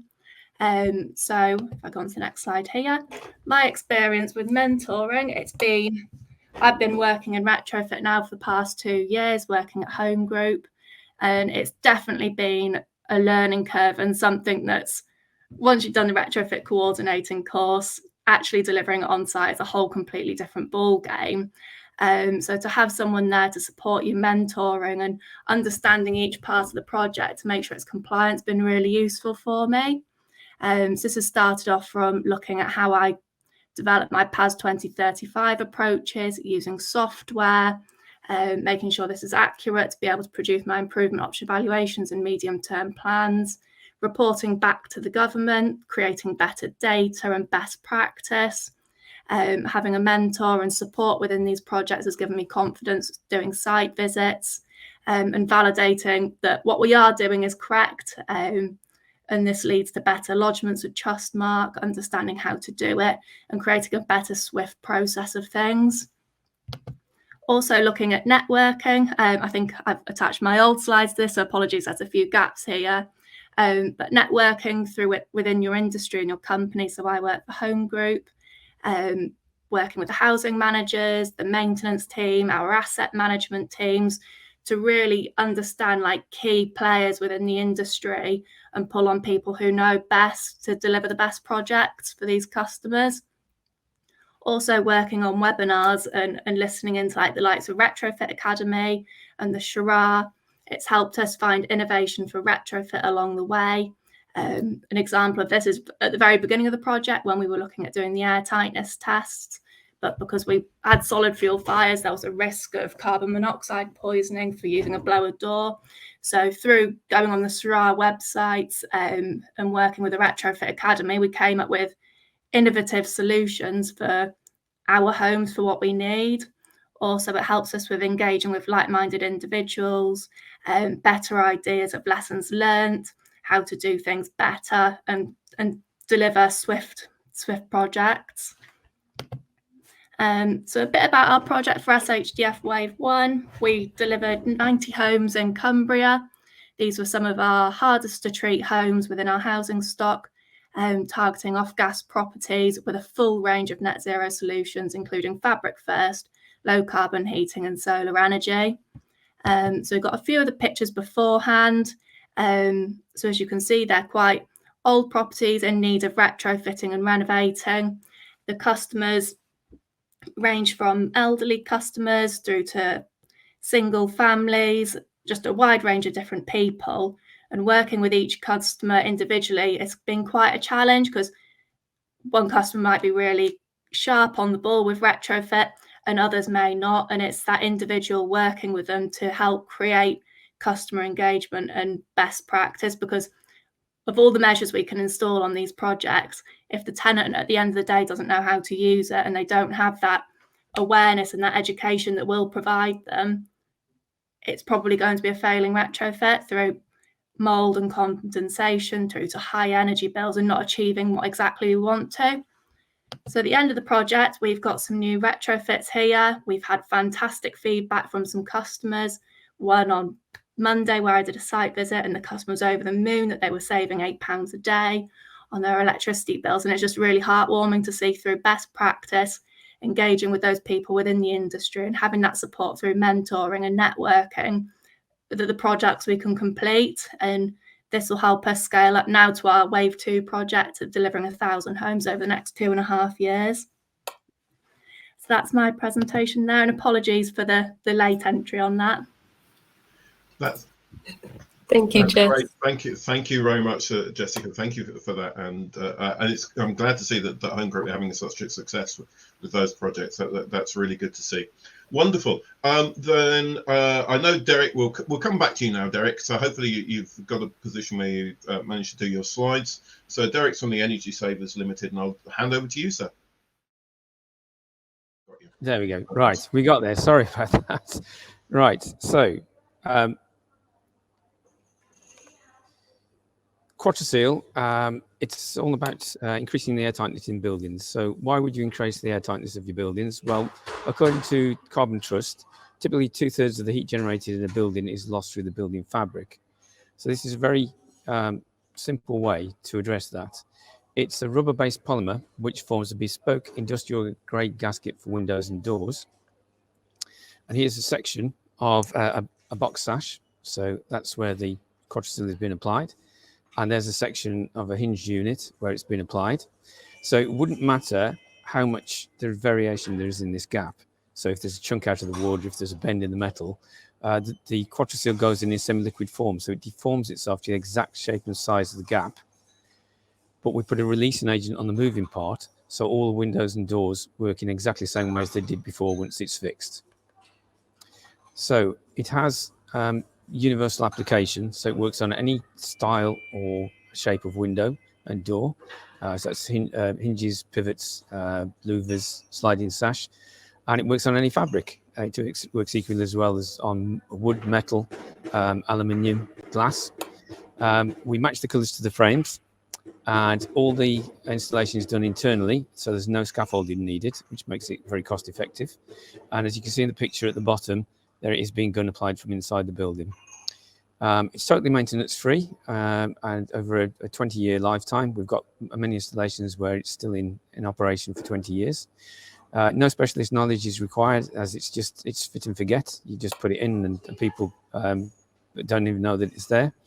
We do give a 5-year unconditional guarantee, and you don't have to paint it because it doesn't deteriorate. But one of the biggest applications that we have is in listed buildings where you can't replace the windows and your options are very limited, because it's approved by English Heritage for listed buildings. And that's for two reasons. Firstly, because you're doing it from inside the building, you're not altering the aesthetics, but more importantly, from their point of view, it's a fully reversible system. So if you want to take it out, you just put a simple digester on, it peels off, and there's no damage to the underlying surfaces.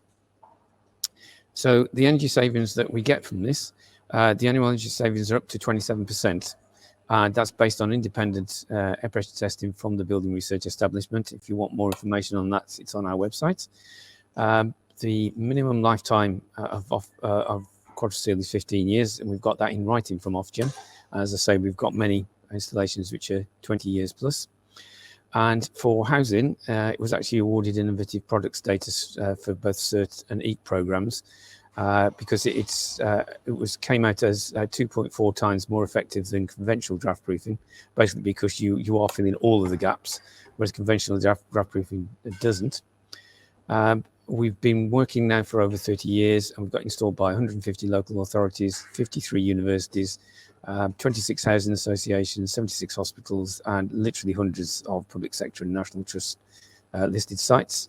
And what we're doing is we are supporting the circular economy. We're trying to get the best out of what you've already got. Why would you change your windows if the frames are in good order and all that needs changing are the gaskets? That's a sort of a quick view of the type of market that we've been serving over these years. Pick out one in particular, Family Mosaic, where we did over a year, we actually installed in over 500 properties. And this is a snapshot of the listed building installations that we have. And they don't come much more listed than these buildings. So Houses of Parliament, Tower of London, Marlborough Houses for the royal family. And you don't need any planning permission for the installation of Quadrasil. And finally, we are the joint winners of the Wates and Lloyds Bank Sustainability Innovations Competition. We've been associated with Wates for a long time now. We've been Wates Innovation Partner for about 3 years. And Wates have this innovation portal, which when you join as innovation partner, you have to go through a very stringent vetting procedure. But all the technologies are on the website, and potential customers can contact you via that way. And then we get involved in projects like this one, where Lloyds went out and they were looking for innovative solutions to energy saving. 117 technologies entered, and we were one of 4 of the joint winners. We've just completed the pilot, and we're looking to roll it out across 387 buildings to follow. Without the involvement of Wates, we wouldn't even have known about this opportunity. So again, a bit of a plug for our partners at Wates. If anybody wants to check out the Wates Innovation Portal, then please look it up on the internet, because it's a very worthwhile thing to be involved in.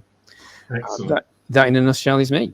Brilliant. Thank you very much. Thank you for that presentation, Derek. It was thank nice you. advice as well, which is great. Lovely. Okay, so we've still got 2 more to go. We've only got 10 minutes to do it. So I'm going to have to ask our remaining 2 presenters if they're in a position to crack on. That'd be fantastic.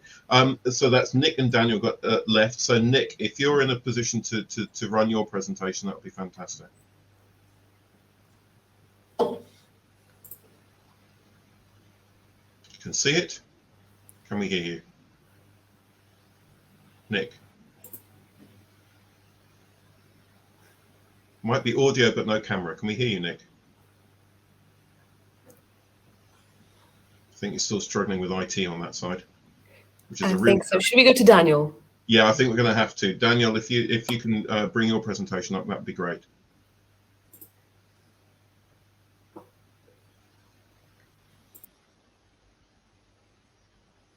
Thank you, everybody. So we have a low emissivity retrofit coating. Window insulation is a retrofit coating that goes on to existing windows, proven energy saving and improved occupant well-being. I think this is not the the coating itself. There's been 50 million square meters of this product installed. The product's made in Japan. It was actually developed in combination with Mitsubishi, Toshiba, Toyota in terms of their R&D. The coating is very simple, retrofit application onto existing windows. There's a U value improvement depending on the window type. There's between 20 and 40% thermal resistance improvement. Contributing points to EPC uplift via RDSAP or SBIM on non-domestic properties. It blocks 99% of UV, which causes skin and eye damage. It blocks over 85% of infrared, which causes overheating and damage to furnishings. Because the coating reflects radiant heat in the winter. It warms the surface, which subsequently reduces condensation by 50%. Visible light transmission is minimal change, and there's significant reduction in future home standards. There's a little video here, which unfortunately it's not going to be played now, but it shows the condensation of the coating. So if those who are interested want to see that, I can pass it on.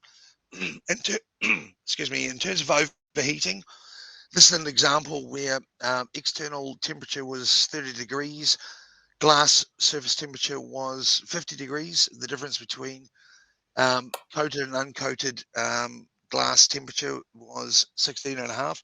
What that equates to is internally between 3 and 5 degrees difference. So significant reduction in air conditioning energy loads. We've had a raft of independent testing through various universities. We've got various parties. You can see on the left here, we're accredited by Kiwa. We're going through a process with Ofgem. Various grants have been conducted. We've also got a raft of tests via different countries, Singapore, Japan, Canada, reinforcing what we've redone here in the UK. We're currently doing a voids demonstrator at Liverpool John Moores University, which is a BRE exemplar build. And next week we have a team of different television crews that are going to come along and film us applying and doing the various tests. And yeah, special thanks to the weights team. We're involved with, we're a registered weights innovation partner. We have been involved with weights for their weights living with their domestic housing stock, but also FM management, and also Derek, who was in the previous presentation. We're doing a lot of non-domestic project coordination together as well. Thank you. Fantastic. Thank you very much indeed, Daniel. That was very interesting. So thank you. Short and sweet. Thank you. Yeah, perfect. Lovely. Thank you very much indeed.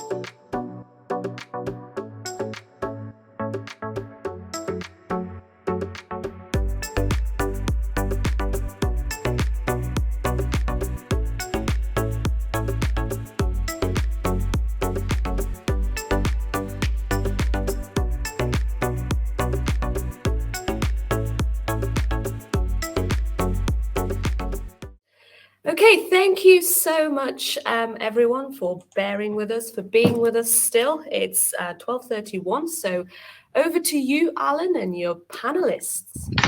Right, well, thanks, Adriana. I'm not sure if you got the slides there, or are we? Am I sharing the presentation? Sorry. There we go. Yeah, thanks very much.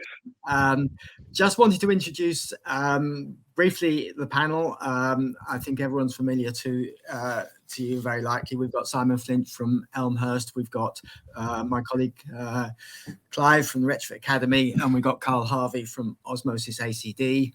I just wanted to flag up the PAS 2035 consultation, and if I can get the slide to move on, I've just put a couple of slides together of the changes just to bring that to your mind, because I thought that might provoke some discussion.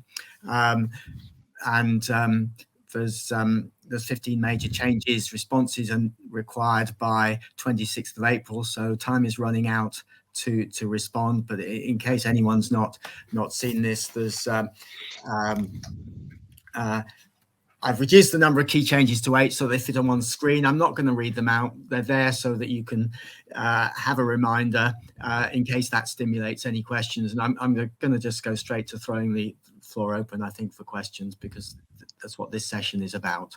So would anyone like to kick us off?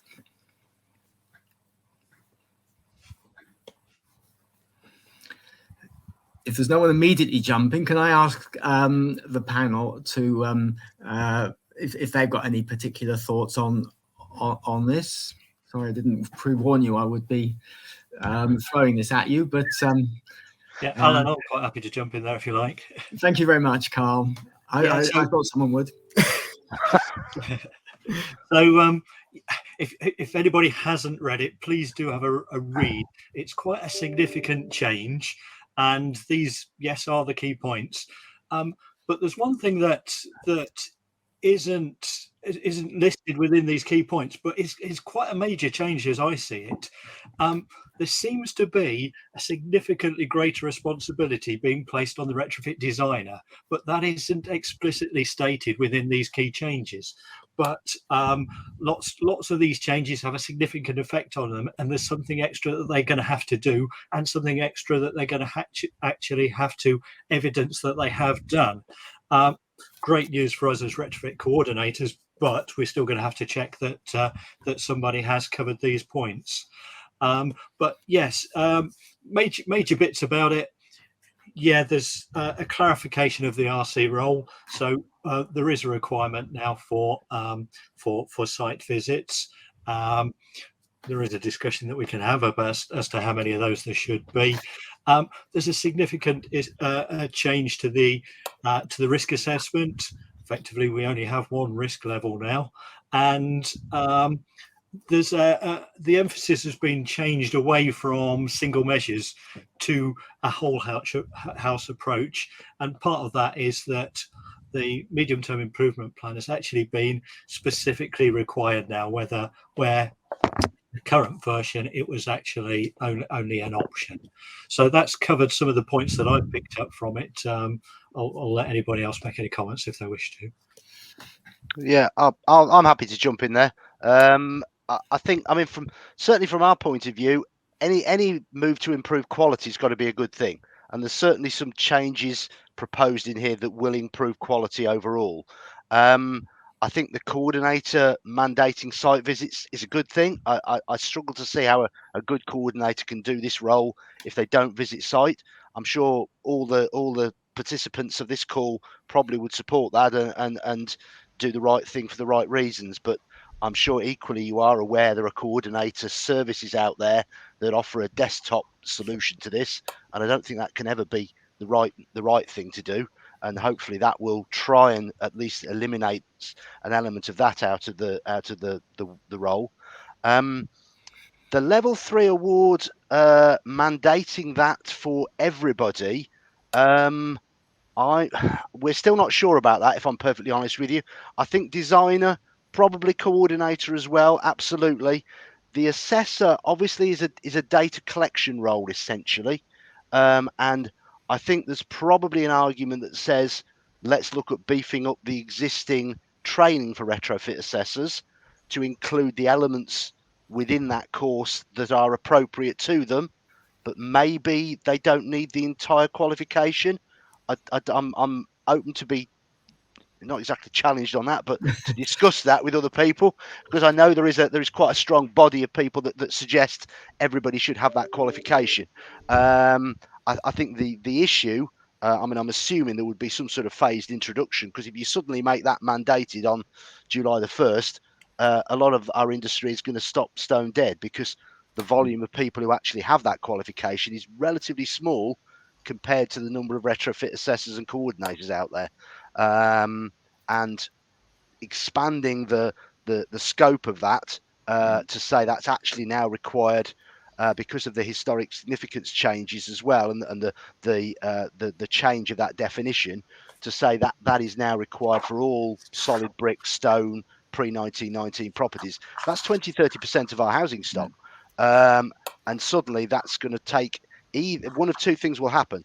Either those properties will be ignored, and at the end of the day, they're the ones that are most in need of work normally, or there will be a sort of hiatus while people get trained to be able to do it. And neither of those are a good thing, I don't think.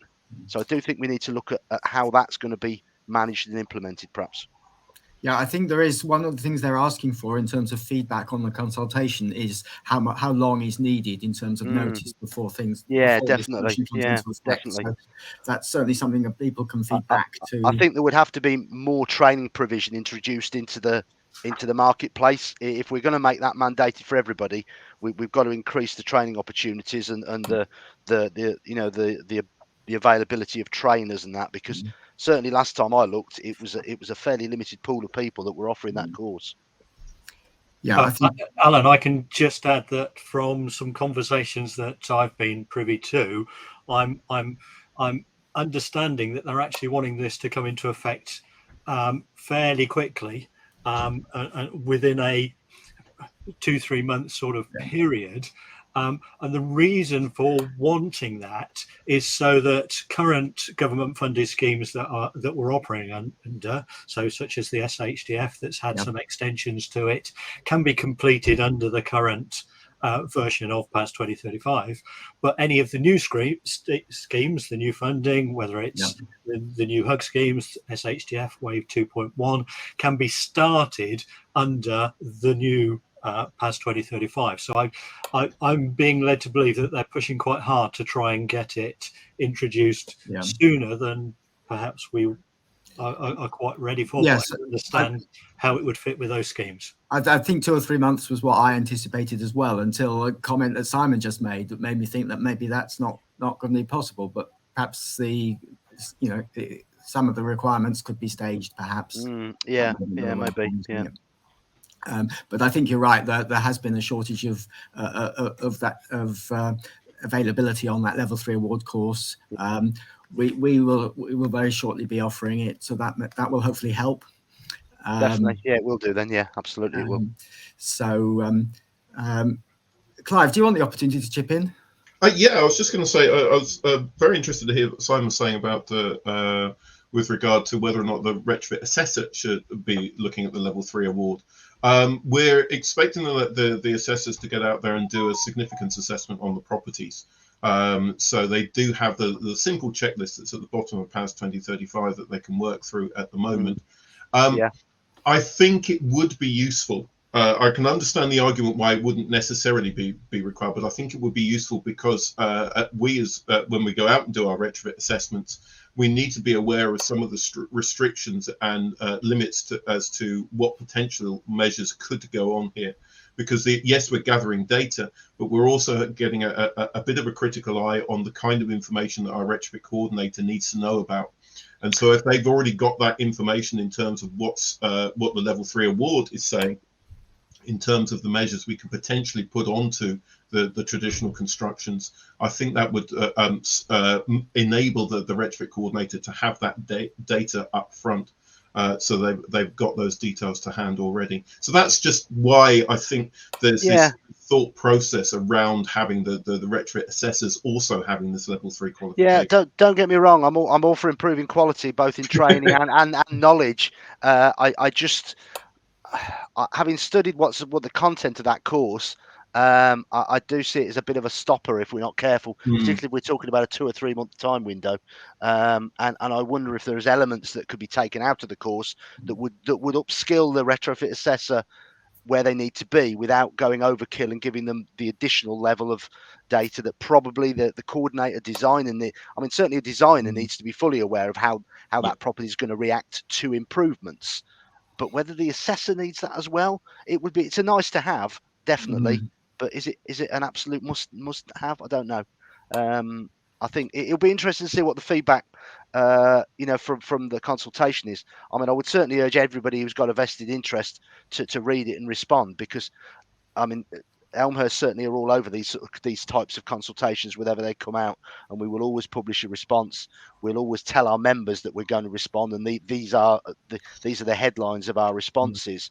But ultimately, the more people respond, the wider, broader depth of opinion and view people get, I think, the more balanced the outcome is going to be at the end. Absolutely. So if you are in a position, if you're in an organization that is directly impacted by these potential changes, I'd echo Simon, get out there and make sure that your company and you yourselves have a response to these drafts, because it is a fundamental change, particularly with the disappearance of the risk path, and we're no longer going to have those risk path A, B and C. It looks as though, from my reading of the documentation, that it looks as though they're talking about single measures, dual measures, and then multiple measures as being the way that they separate out the requirements in terms of who's going to be involved in the project. And Yeah. so it moves away. I mean, it says that it's trying to focus more towards the whole house retrofit, but if you're having a project that can be defined as a single measure project, I'm a little bit concerned about that personally. Yeah, it does refer to still carrying out a risk assessment, doesn't it, on multiple projects? On multiple property single measure projects. But yeah, but then it simply refers to a British standard that's for risk assessment in general in terms of the process. So that there's yeah, it concerns me as to how that's going to be implemented and checked. I think the introduction of option evaluation and medium-term plans for all properties and for all schemes, regardless of risk path as it would be at the moment, because obviously risk path A at the moment, they can bypass that. I think that's a positive move, you know, at the end of the day. And I would urge, you know, if for any reason that process doesn't reach fruition, if for any reason that something falls down further down the process, whether that be in funding or whatever, I think there needs to be a mechanism somehow that data is still retained, because that medium-term plan, that improvement option evaluation, it's still valuable data and information for the homeowner or for any future homeowners in there. So it would be nice if there was not some means where that could still go to Trustmark and still be lodged and recorded, even if ultimately that property at that time didn't actually get any measures at all. Yep.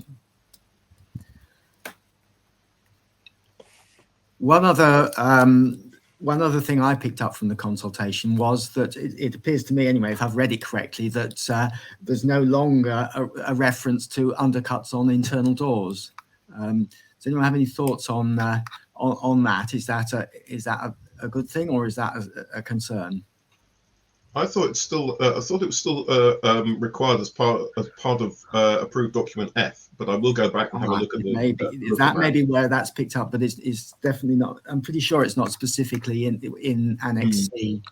Yeah, it used to be, didn't it? It used to refer to that as if any doors were, if it wasn't on all internal doors, then it was the property was deemed inadequately ventilated. But yeah, I think the air testing thing is an interesting one as well, because obviously it's mandated at the moment at risk path C, pre and post, and then you've also got background ventilation, and if anything, those waters seem to have been muddied in terms of when that's appropriate or when it should be done. I mean, it talks about an air test strategy has to be put in place, but doesn't actually give you any sort of timelines, or doesn't seem to lay a particular responsibility on any role to say what that is or whether that's actually in there or not. I thought there was something about an air pressure test mid-project, as opposed to that's referenced as part of the strategy that a designer might actually employ.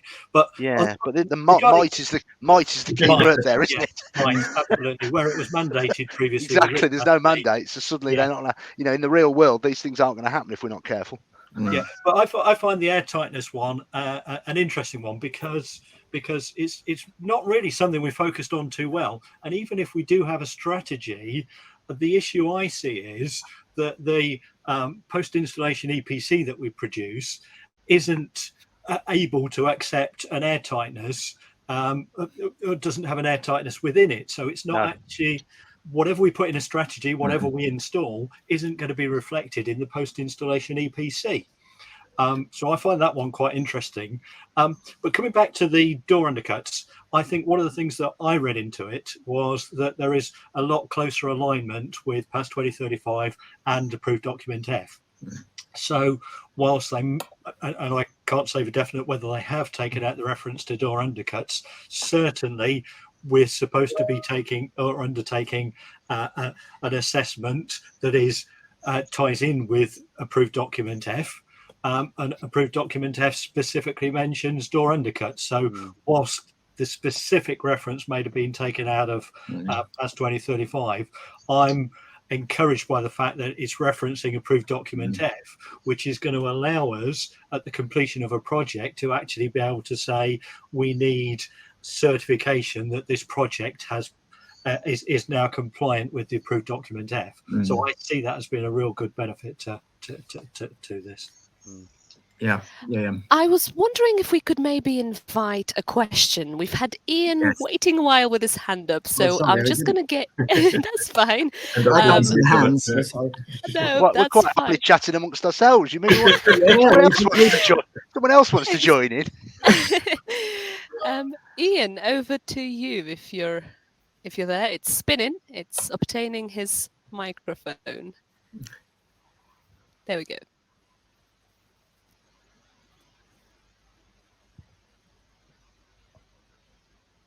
Ian? Talk to us, Ian. Oh, maybe he was waiting in the room so long. Well, I'm really sorry. I've interrupted a very interesting discussion. Well, no, you did the right thing. We didn't just be about Jay Rickards. So let's get Jay on.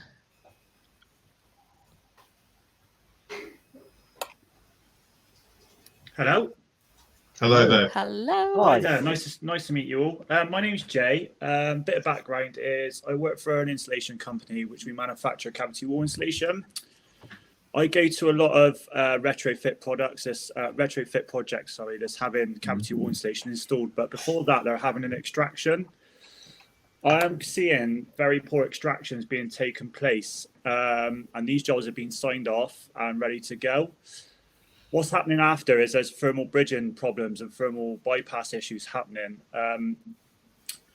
But my point is, to be a cavity wall installer, you have to be accredited, but to do extractions, you don't. Do you think there's ever going to be a change in that? Because unless you do an adequate extraction, you're just filling cavity wall insulation into a poor property, which is why the cavity wall insulation is being taken out in the first place. It's a very good point. Yeah, absolutely. And if I'm absolutely honest, I see about 35 houses a month on average, and it's pretty poor. And I just got a feeling we're heading into an epidemic in 4 to 5 years' time. I do a lot of insurance claim work. I do a lot of work for SEGA, and I'm just worried that we're going to be back to square one, especially with cavity wall insulation. Also, the problem with it is the guys who are doing the extractions are the guys taking the photos of a clear extraction. Now, I'm calling it strategic photography when they submit the photos. That's a good word for it. I like that. I like that. You should note it. And as soon as I turn up on site and get my baroscope out, I know exactly where all the material is going to be sitting. And, I've had to stop jobs because it's appalling. So I'm hoping that is going to change, but unless there's an accreditation scheme for extractions, there's no stronghold on it. Also, retrofit coordinators are not going back out to look at these jobs to sign them off physically. Also, retrofit assessors are not checking DPCs for rubble and debris. It's all right taking the insulation out, but the rubble isn't coming out with it. There's a few factors because of that. The pay schemes that extraction teams are being paid, they're paid by per square linear meter, which means they want to be off the job as quick as possible and onto the new one. So the extraction is being poorly done and not in an adequate time scale. And yeah, it's not great, guys. Yeah. So Jay, can I just say that I'm sure that I can reflect the views of all the others. From what you said, it sounds as if there should be some sort of formal qualification for people that are doing the extraction. That seems to be a given. Yeah. But a question I would ask you is, if you're surveying for the installer, is it not a requirement for the installer to make sure that cavity is clear and free? So I'm not a surveyor. So what I do, I'm a technical inspector. We manufacture material, and I have to go out and audit, inspect, and monitor their work. Okay, so the installers that are going to install your product, surely they should still be checking. They should be, but so if further remedial works that need to be doing before. Yeah, so if I could just stop you there. What's happening is there's a pre-install survey. That survey is highlighting the fact that there's voids in insulation. The insulation's coming out. Yeah. The problem is there's no survey in the interim. So the property should be resurveyed when the cavity is empty, so then they can check for rubble and bridging issues. That isn't happening. What's happening is they're using the same survey and then just refilling it on the same day. Also, a lot of the companies that I go to see, their technicians do not carry borescopes. So how do they know what's in the cavity? Again, I'll say it again. I'm sure we're going to be seeing a lot of issues in 5 years. Well, this sounds really interesting, Jay, and I think it's a really important point. Just to give you a bit, also, I've tried to communicate this with Trustmark. I've tried to get this across a few times, because I see myself as feet on the ground. I see it day in, day out. That's all I see. I see problem jobs. That's my job. It's quite a negative job, but I'm trying to relay that back to others, but it's not really being taken on board. We feel your pain, Jay. That's Absolutely. Everybody on this call feels your pain. We're all passionate about what we're doing and trying to move this forward, and we get frustrated with the things that aren't working. Also, there's nothing in past 2035 that even points towards extractions, yet that seems to be the biggest part of what we're doing at the moment.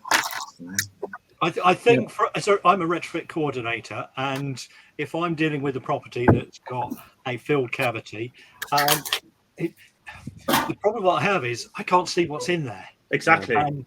So if I'm going to want to do something with it, sometimes the only option I have is to think, well, we need to extract it and refill it so that I know that at that point we've got something good to work with.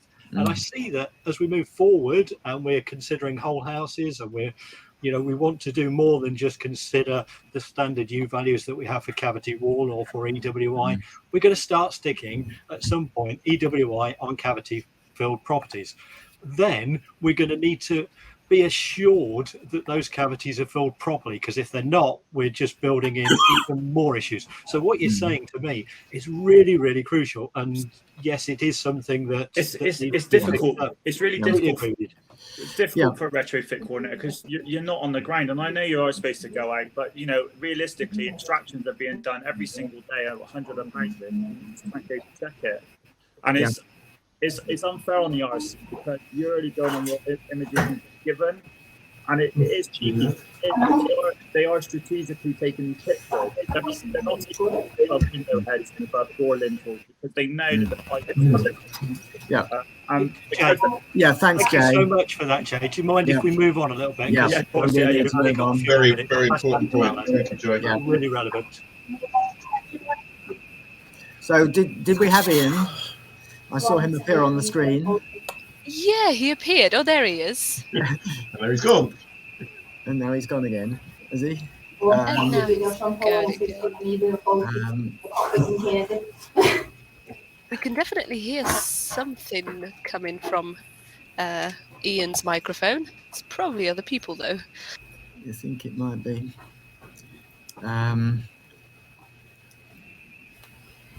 Are we going to? Could I pick up slightly on a couple of the comments that I've seen, and Jessica's presentation and Jay's comments about, we're all in the same industry. We're all seeing these things. We're all slightly frustrated at what we're seeing.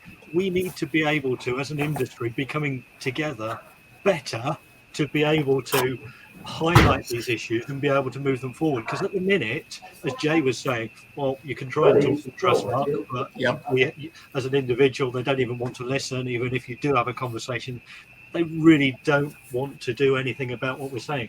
But these are really significant issues, and that's just one example of things that we should be picking up as an industry and trying to move forward. So as Jessica was saying before, we really need to see more collaboration within this industry. Some really good practice going on, but we need to work together to try and make some of these things happen. Should this be maybe a topic for the next forum? Try and collate some of these issues. Definitely. Consensus and with just a thought anyway. We'll have a think about that between us. Definitely great suggestions and great questions. Right. One last chance, I think, for any of our audience members to pop in with a question to our great panel that we've got here. You've only got them here today. I Don't know if I'll be able to get them together again. Oh, you So, might just manage it. oh, You will. I'm sure I can bribe them. But yes, anyone else has a question or a burning point that they want to make? Oh, Oh, look at that. yes, we've had someone, Julian Somebody picked in. Williams. So you should get a permission come up. Hear me? Yes. Okay. Yes. I raised this in a separate section, but not sure if anybody's had full chance to verify this. I was on a risk assessment course recently, and the tutor was convinced that the role of retrofit coordinator is in fact in the role of a designer, and therefore needs to carry suitable PI as they're overseeing and signing off the retrofit designer's work. Any comments? Yes, I did see you raise this, Julian. I think I did give a response via the system, but it'd be useful to know if any of the panel members have thoughts on this. I can jump in as a retrofit coordinator. If I'm dealing on a risk path C project where there is a designated retrofit coordinator, I'm not checking his design. I'm checking that he has done everything that he's supposed to as a retrofit designer. So has he considered the thermal bridging? Has he considered overheating?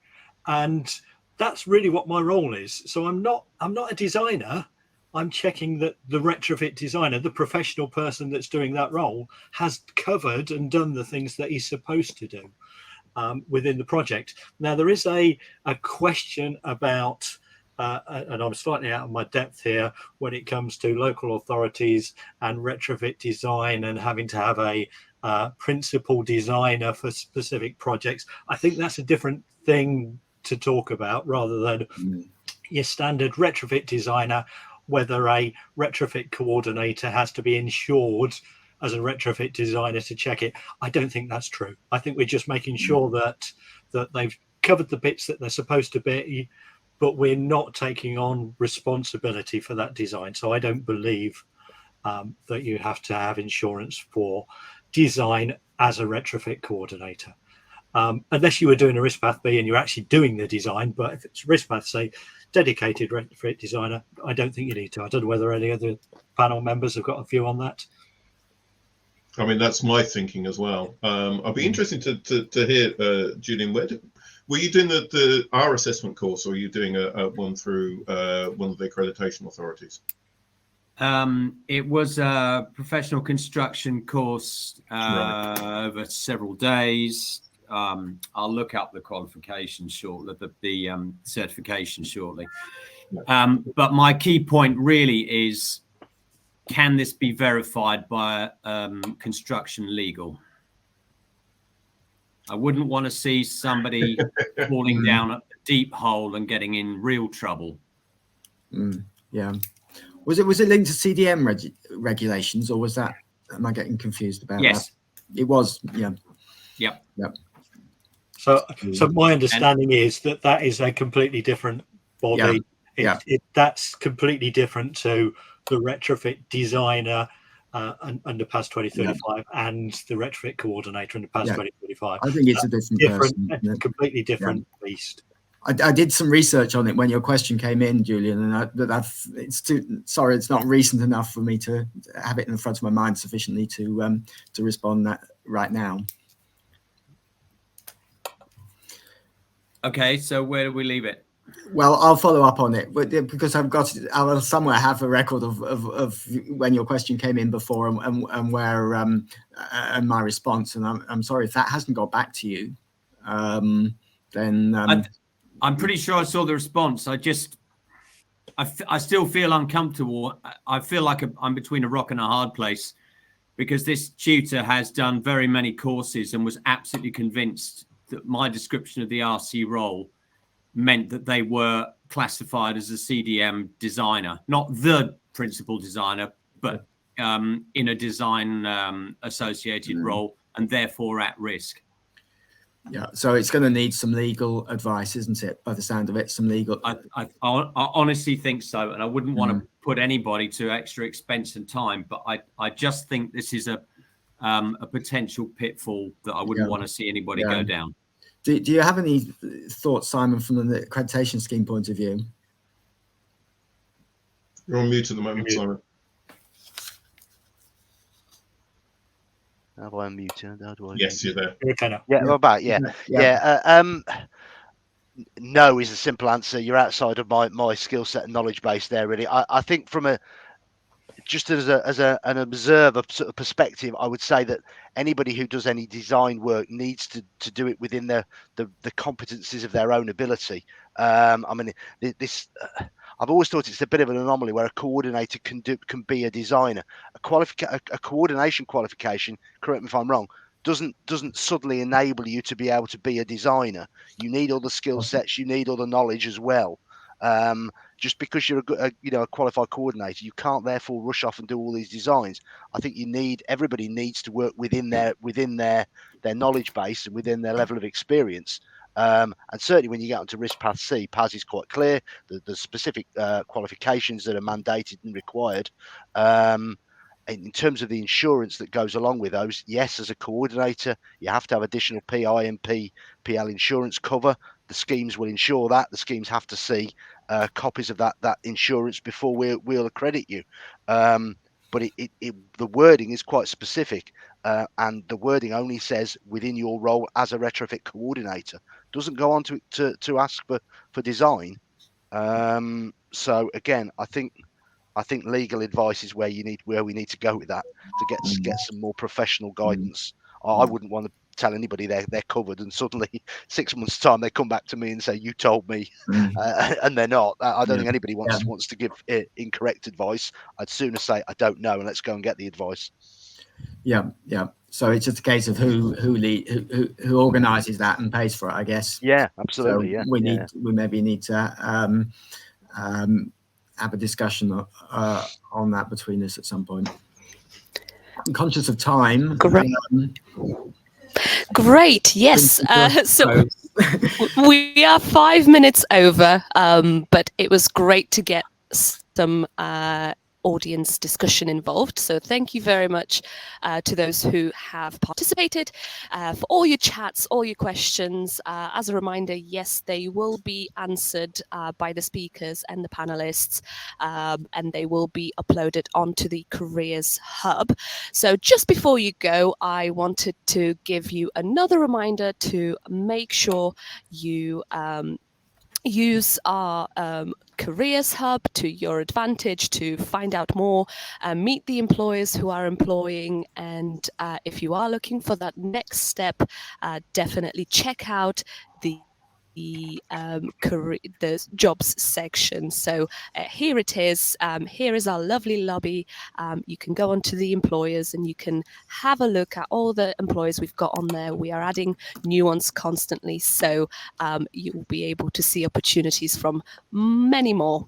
But all there is for me to do is to thank everybody for coming along, and until next time, which I believe will be in July, but we will be in touch about that. So thank you so much, everyone. Thank you to all the speakers and the chairs and the panelists and everyone. Have a great day. Thank you. Thanks very much. Thank you. Thank you. Take care. Bye-bye. Bye-bye.